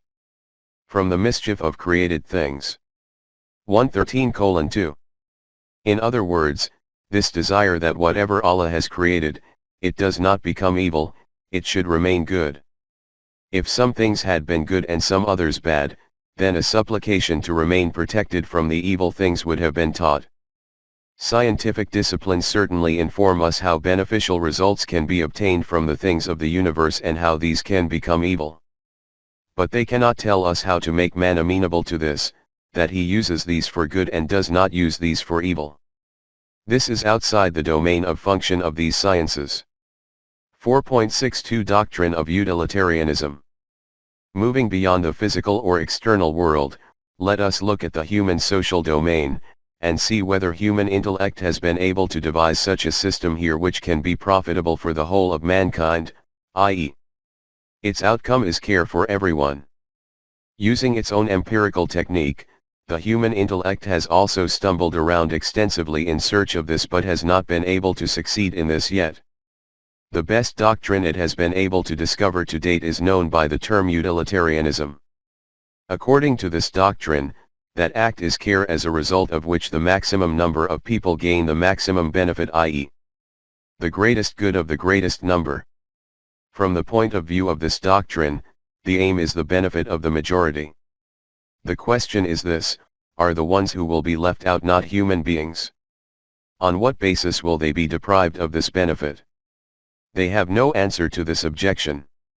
In the political world it is this very doctrine which personifies democracy. The foundation of democracy is also based on the rule of majority. Here that same question arises again: what crime has the minority committed that not only are they deprived of the right of government, rather they are handed over into the subjugation of other human beings like themselves, who have acquired a majority by some method or another? The human intellect has not yet been able to devise any such system in which this aspect of shar does not exist. In its every system, whether it is political or economic, care and shar exist as an inseparable mixture. In the verse being discussed, the Quran has elucidated this very fact via a tangible simile. Let us first examine these words. Sayyub, root is SDWB. A cloud producing rain, but that rain which comes at the precise time, and is in the correct place. Ra'ad, the thunderclaps from clouds. Bark, the flashing of lightning. Sawa'iq, plural of siqa, crackling of lightning. Kataf, 220, to take by snatching. With regard to the geographical conditions in which the Arabs lived and the climatic environment of their lives, for them rain was indeed a blessing. They would thirst for each and every drop of rain and would view even a speck of cloud expectantly. Now just consider that if such a cloud ever appeared there which was laden with water, and burst into a downpour at the precise time and desired place, how this event would have been a source of great joy for them. But in these kinds of clouds, darkness, thunder, and the flash and crackle of lightning would also have been encased in them. They generally used to live in tents under the open sky, hence they did not possess those resources by which they could remain protected from the destructions of lightning. Consequently, when these types of clouds would appear, while they would be euphoric at the expectation of the life-giving aspects of the rain, they would also be fearful of lightning strikes. In the words of the Quran, "It is He who shows you lightning, by way both of fear and of hope, and He who raises up the clouds, heavy with rain." 13:12, see also, 30:24. They were frightened that the flash of lightning does not snatch away their sight, 24:43. And that the lightning does not descend upon them in the form of death. It should be made clear that this does not mean that Allah only made bark, ra'ad, and sika for destructive purposes. The purpose of their creation is also only for care. Therefore it is stated in Sura Ar-Ra'ad, Ra'ad also remains busy in making the program of Allah deserving of hamd and appreciation, 13:13. We cannot say that science has yet been able to discover with certainty what kinds of constructive aspects are contained within these forces of nature which are seen thundering, flashing, and shuddering in the skies. As far as those destructions are concerned which materialize as a result of lightning strikes, the Quran has stated briefly. And this lightning comes down according to the law of Mashiat of Allah, universal law, 13:13. Hence, if knowledge of this law is discovered, then arrangements can be made for protection from its destructive effects, just as in tall buildings a rod of metal, earthing system, is installed, due to which the destructive electrical wave becomes dormant. In any event, what the Quran wishes to state here is that both constructive and destructive aspects are concealed in these forces of nature. If these are employed according to the law of nature, then the outcome is solely care, and if this is not done, then their aspect of shar will overpower. Those who do not have knowledge of these laws devise their own various ways to remain protected. When lightning crackles, by putting their fingers in their ears they become contented that we have secured ourselves from its destructiveness. They do not even understand that even if they have protected their power of hearing in this way, there is also the possibility that a flash of lightning may snatch away their sight. 220. Now let us take this example further, and moving away from the external universe, come to human communal life. This world also has two aspects. One aspect is that in which, by harnessing the forces of nature, nations obtain useful work from them.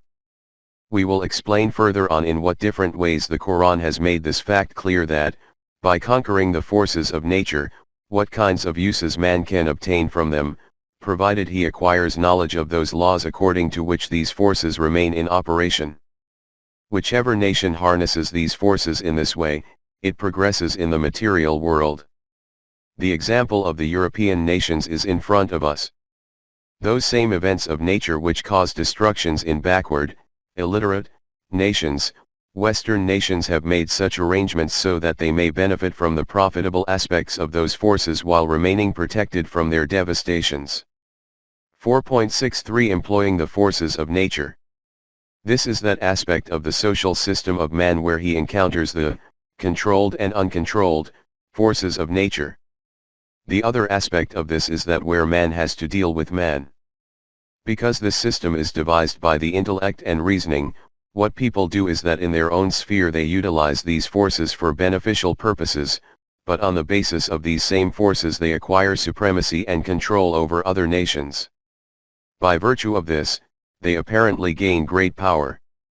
The degree to which they acquire power and supremacy over weaker nations, they fall into this false delusion to a similar degree that this system of theirs has become strong to such an extent that destruction can never visit them. But the Quran declares that this belief of theirs is predicated on flawed vision and self-deception. The strength of the system relating to human social life is not dependent only on the acquisition of material forces, its deeper connection is also with how those are employed. If these means and resources are utilized for the benefit and welfare of the whole of mankind, then that system becomes strengthened. If these are utilized for their own benefit and for the destruction of others, then this system, no matter how strong it may appear to be, ultimately becomes destroyed. This destruction does not descend all of a sudden, it approaches gradually, and like a creeping fire it appears from those directions which they can never suspect or imagine. 4.64 Destruction of Nations. In Sura Al-Araf it is stated, "Those who reject our signs, we shall gradually visit with punishment, in ways they perceive not." 7:182. With regard to those people who falsify our laws, we lead them gradually, stage by stage, towards hell through those paths about which they have no knowledge and insight. Never mind having insight. And there will appear to them from Allah that which they had not taken into account. 39:47.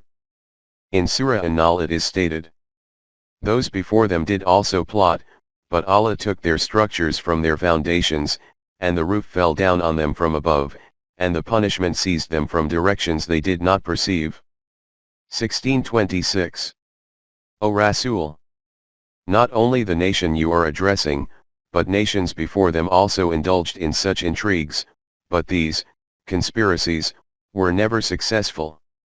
Rather, they led them unwittingly towards destructions, to the extent that the foundations of their structures were uprooted. Their roofs fell upon them in such a way that they were crushed under their weight, and all this took place in such an imperceptible way that their intellect and consciousness could not even fathom how this devastation appeared, and from where. The Quran has stated above that this destruction comes gradually.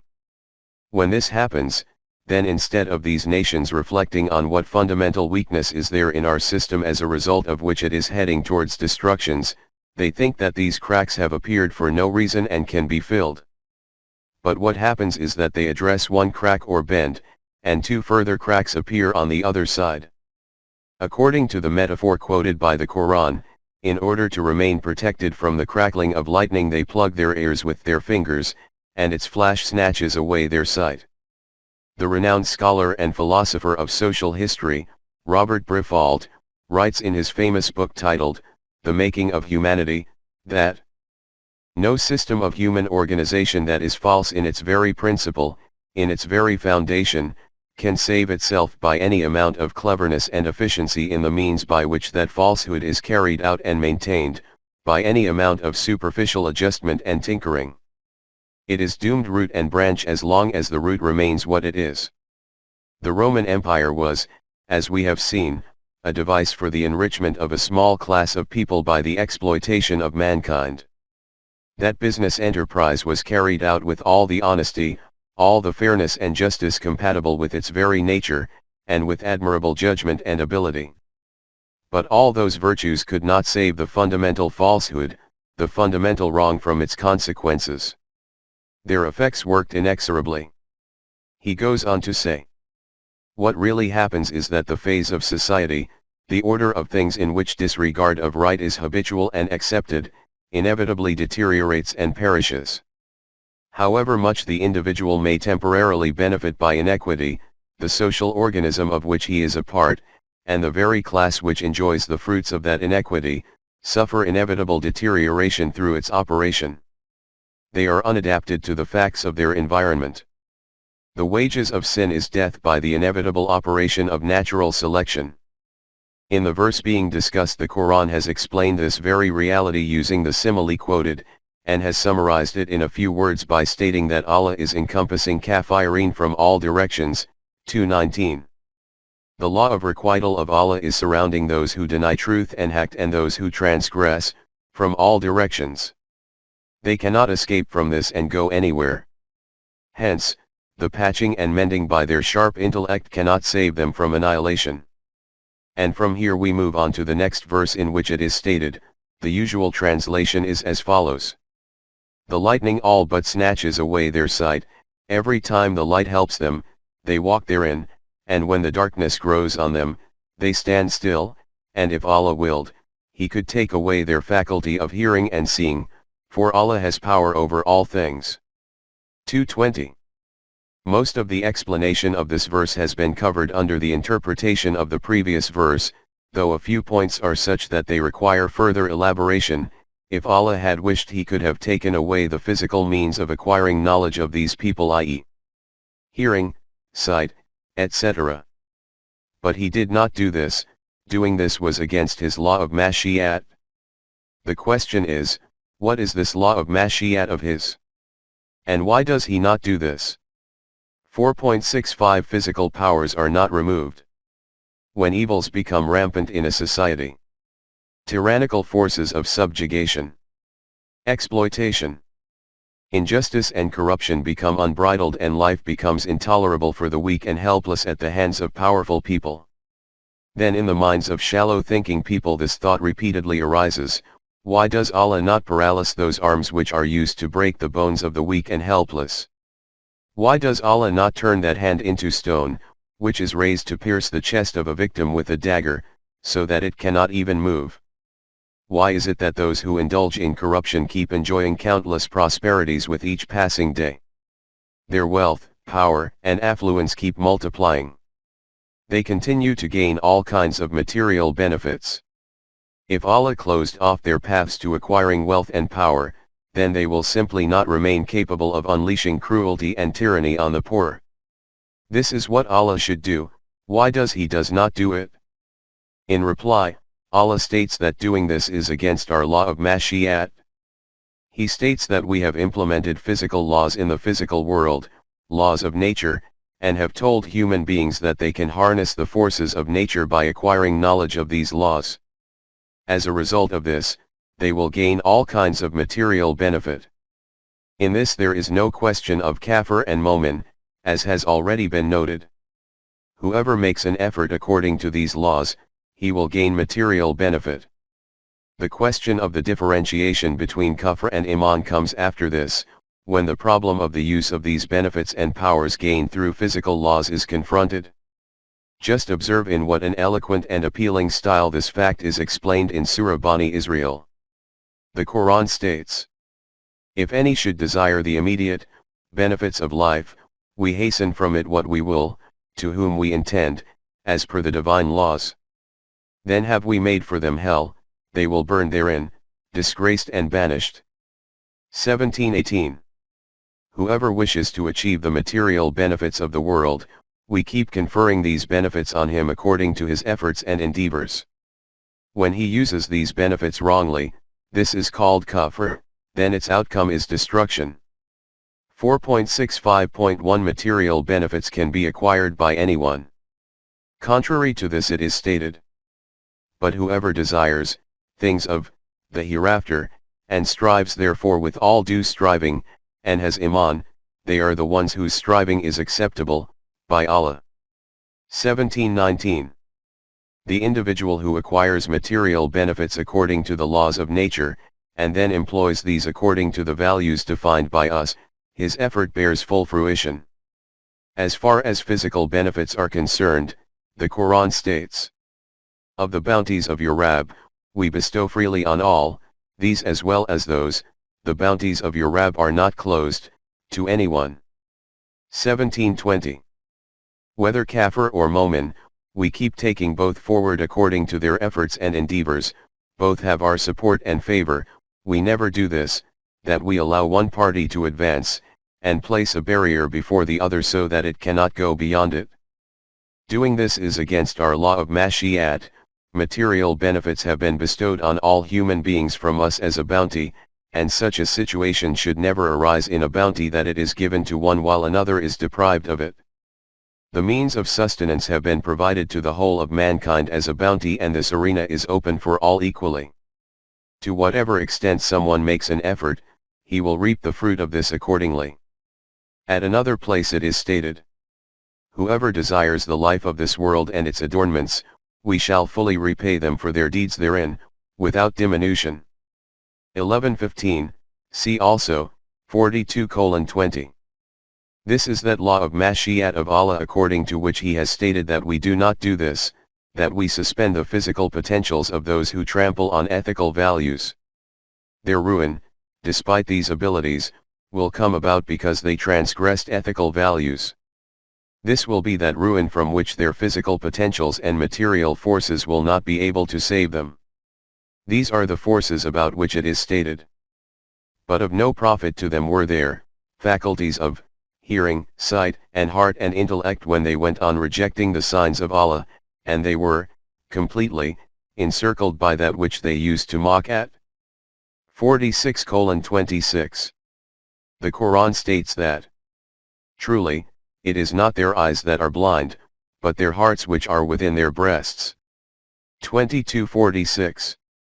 This is the reply to this objection of these people, that why does Allah not disable the hands of the unjust, why He does not turn their arms into stone? It is stated that, "And if Allah had willed, He could have taken away their faculty of hearing and seeing." 2:20. To do this was not at all difficult for Allah, but He does not do this, as it is against His law of mashiat. No change will you find in the practice, approved, of Allah. 33:62. Have you noticed how the Quran has clarified this point? But the commonplace wrong translation of the next part of verse 220 creates one such conundrum, as a result of which not only does this explanation of the Quran become meaningless, instead a contradiction is also created by it which is against the fundamental claim of the Quran. That part is, "For Allah has power over all things." 220. These words appear in the Quran frequently, and their meaning is taken to be that Allah is all-powerful, He can do whatever He wishes, and does so. He is not bound by any procedure and law, every matter is dependent on His will, he can do things in whatever way he wants, etc., etc. Have you seen how, according to this interpretation, that whole structure which is raised on the foundations of the Quranic concept of rule of law, comes crashing down? In any case, it is essential that we understand this fully. I have explained these matters in great detail in my book, Kitab al-Taqdir. It will suffice to provide a summary of it here. 4.66 Domain of Amr. Allah was Allah even at that time when this universe had not yet come into existence, and He will remain Allah even at that time when this arrangement will no longer remain. Hence, the domain of Allah is not only this material universe, it lies beyond this as well.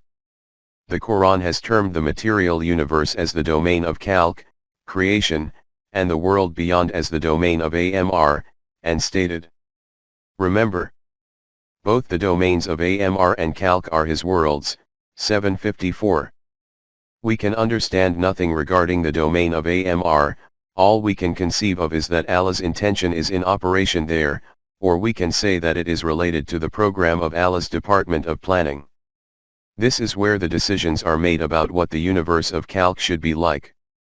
This is where the creative program of Allah is organized and laws for this are devised. Regarding this, it is the decree of Allah that, for Allah carries out all that He intends and plans. 22:14. At another place it is stated, for your Rabb is the, sure, accomplisher of what He plans. 11:107. In Surah Al-Ma'idah it is stated, for Allah does command according to His will and plan. 5:1, see also, 22:18. He also states, He cannot be questioned for His acts, but they will be questioned, for theirs. 21:23.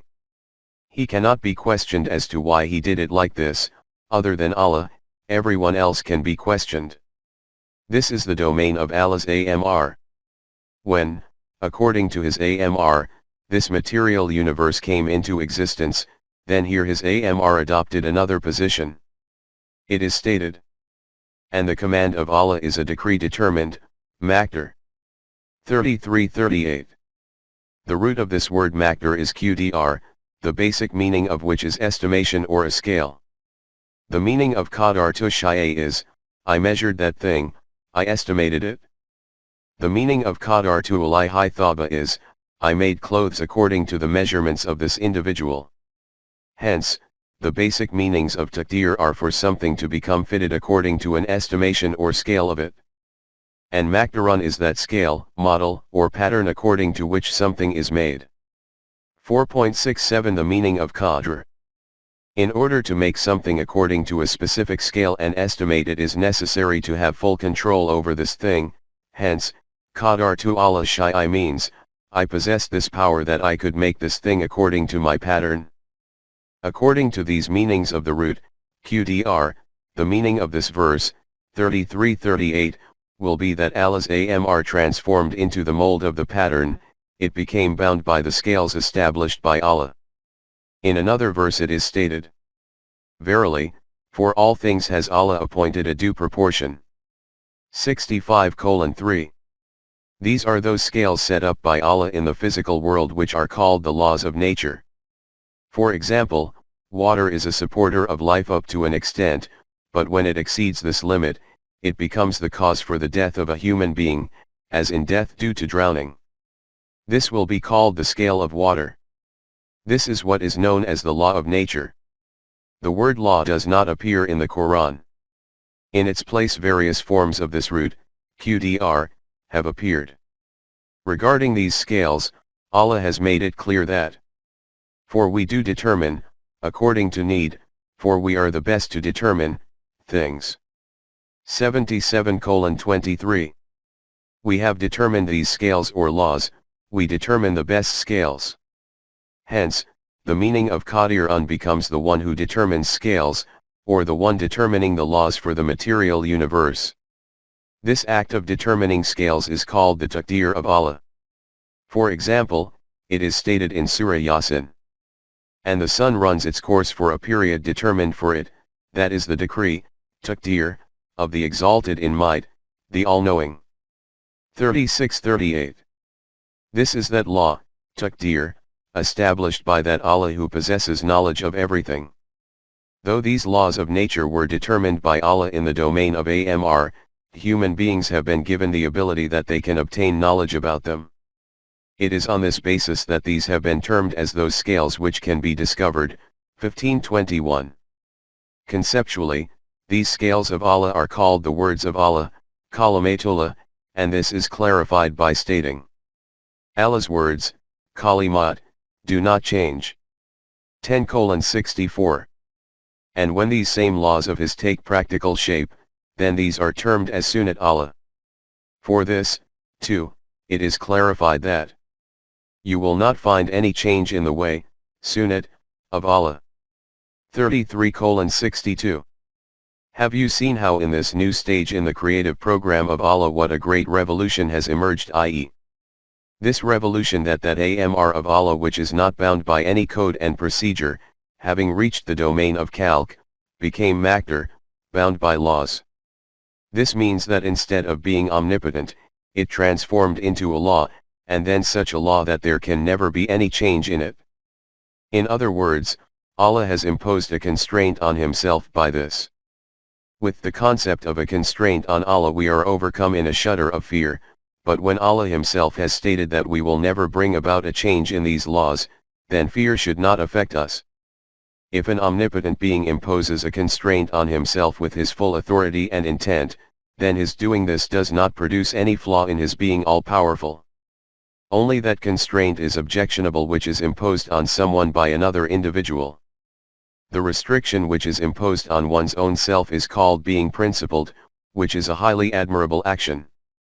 When an individual says that I have declared this as my duty that I will not allow any beggar to leave empty-handed from my door, then this self-imposed constraint of his is not a shortcoming, but an extremely admirable decision and a commendable step. 4.68 Allah has imposed constraints on Himself. Allah has also used some words in the Quran regarding imposing constraints upon Himself which have also been used at other places with respect to human beings. For example, He has stated, He has inscribed for Himself, the rule of Rahmath, 6:12, see also, 6:54. And at another place it is stated for human beings. Fasting is prescribed to you, 2:183. This means that this duty has been prescribed by Allah on human beings, and in 6:12, Allah has prescribed this duty, of Rahmath, on Himself. In Surah Yunus it is stated, thus is it fitting on our part that we should deliver the Mu'mineen. 10:103. In another verse it is stated, and it was due from us to help the Mu'mineen. 30:47. In many parts of the Quran the words Allah's promise appear, i.e. Allah has made this promise, and regarding these promises it is stated, never does Allah depart from His promise. 30:6. 4.68.1 These constraints are called laws of Allah. This means that He has made the fulfillment of His promise mandatory upon Himself. From these, and other verses like these, this reality becomes clear that despite being omnipotent, Allah has imposed some constraints on Himself which He never goes against. Whatever the words for them may be, in our own language we will only say this, that these are the laws of Allah which He never breaks.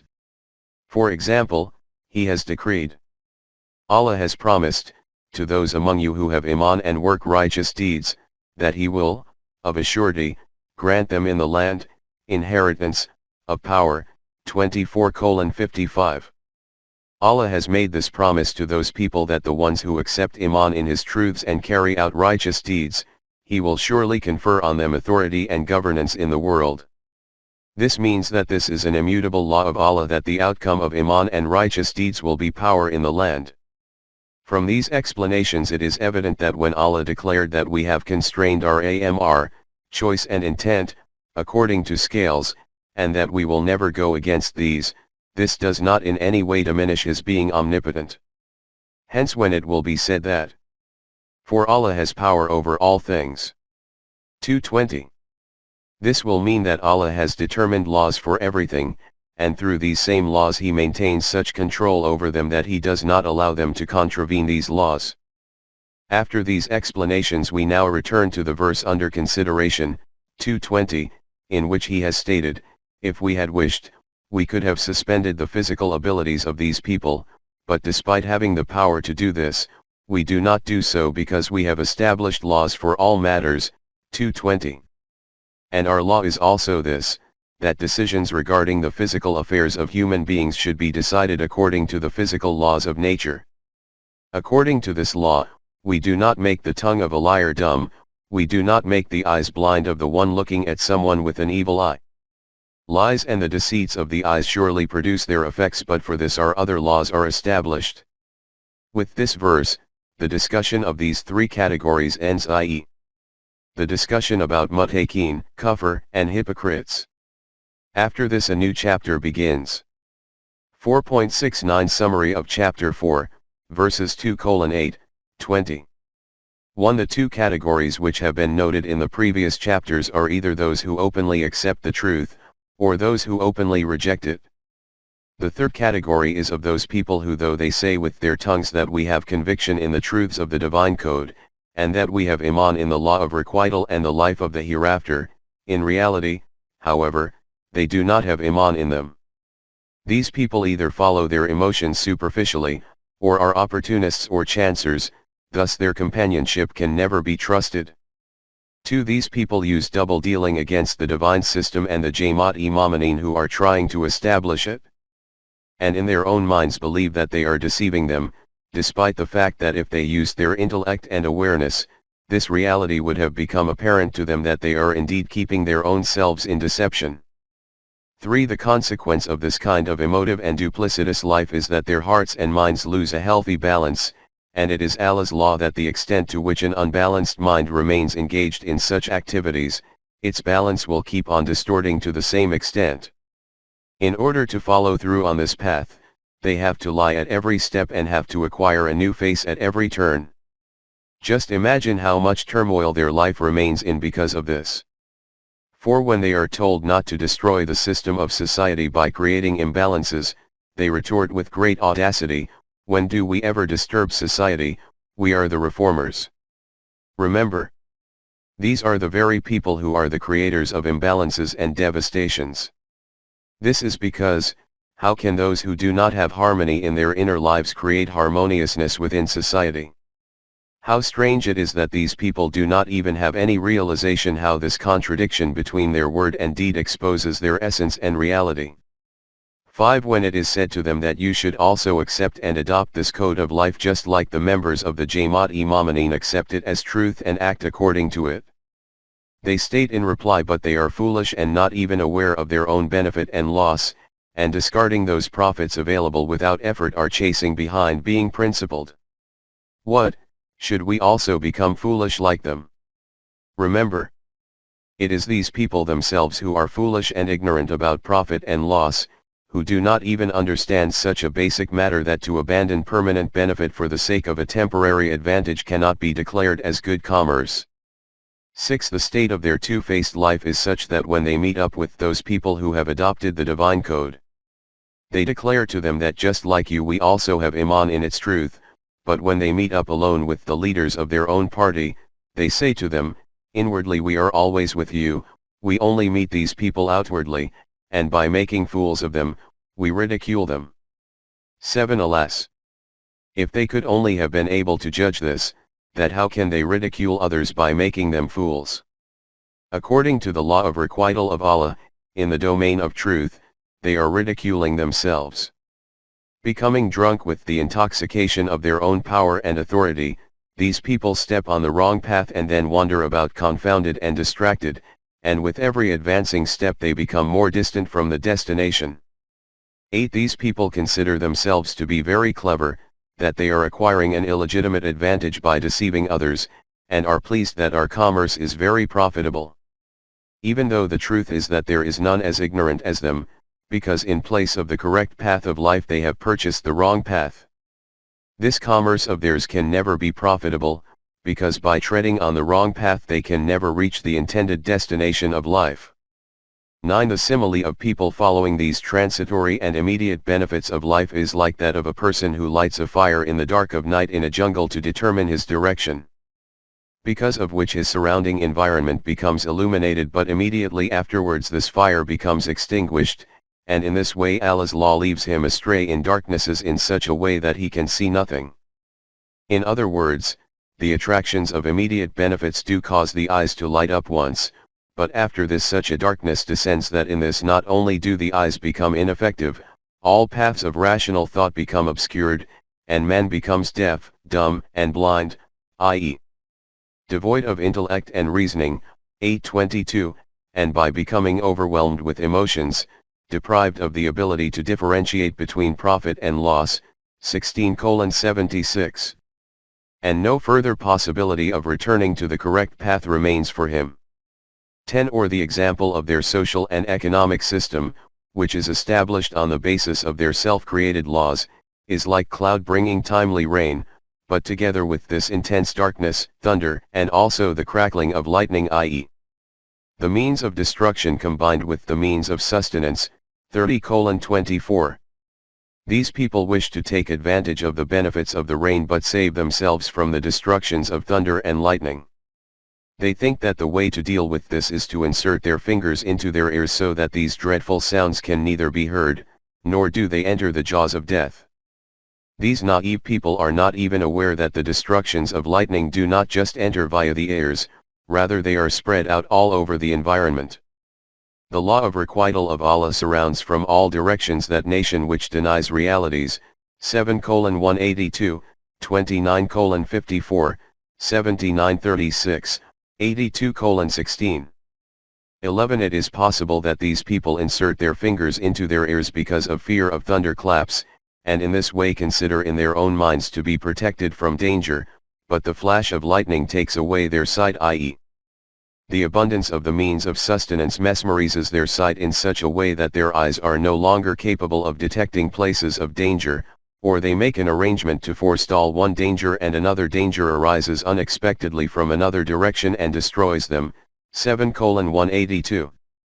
In summary, consider it like this, that our law is such that whichever nation harnesses the forces of nature, it becomes a beneficiary of these, 17:18-21. But these profits of those who only have an eye on the benefits of physical life are temporary, while for those who keep the higher values before them, they are durable and permanent, 2:201, 11:15, 42:20. You can view the state of the former like an individual standing in a desert on a dark and overcast night having lost his direction. When the path becomes momentarily visible from a flash of lightning, he can take a few steps on it, but when darkness descends again, he remains stranded. If we had wished, we could have taken away the means of acquiring knowledge, hearing and sight, of these people, and in this way they would simply not have been given the opportunity to benefit from natural means of nourishment, but we did not do this. We have fixed scales and measurements for all matters and have defined laws and codes. Nothing in the universe can go outside of the scope of these scales, we have complete control over them.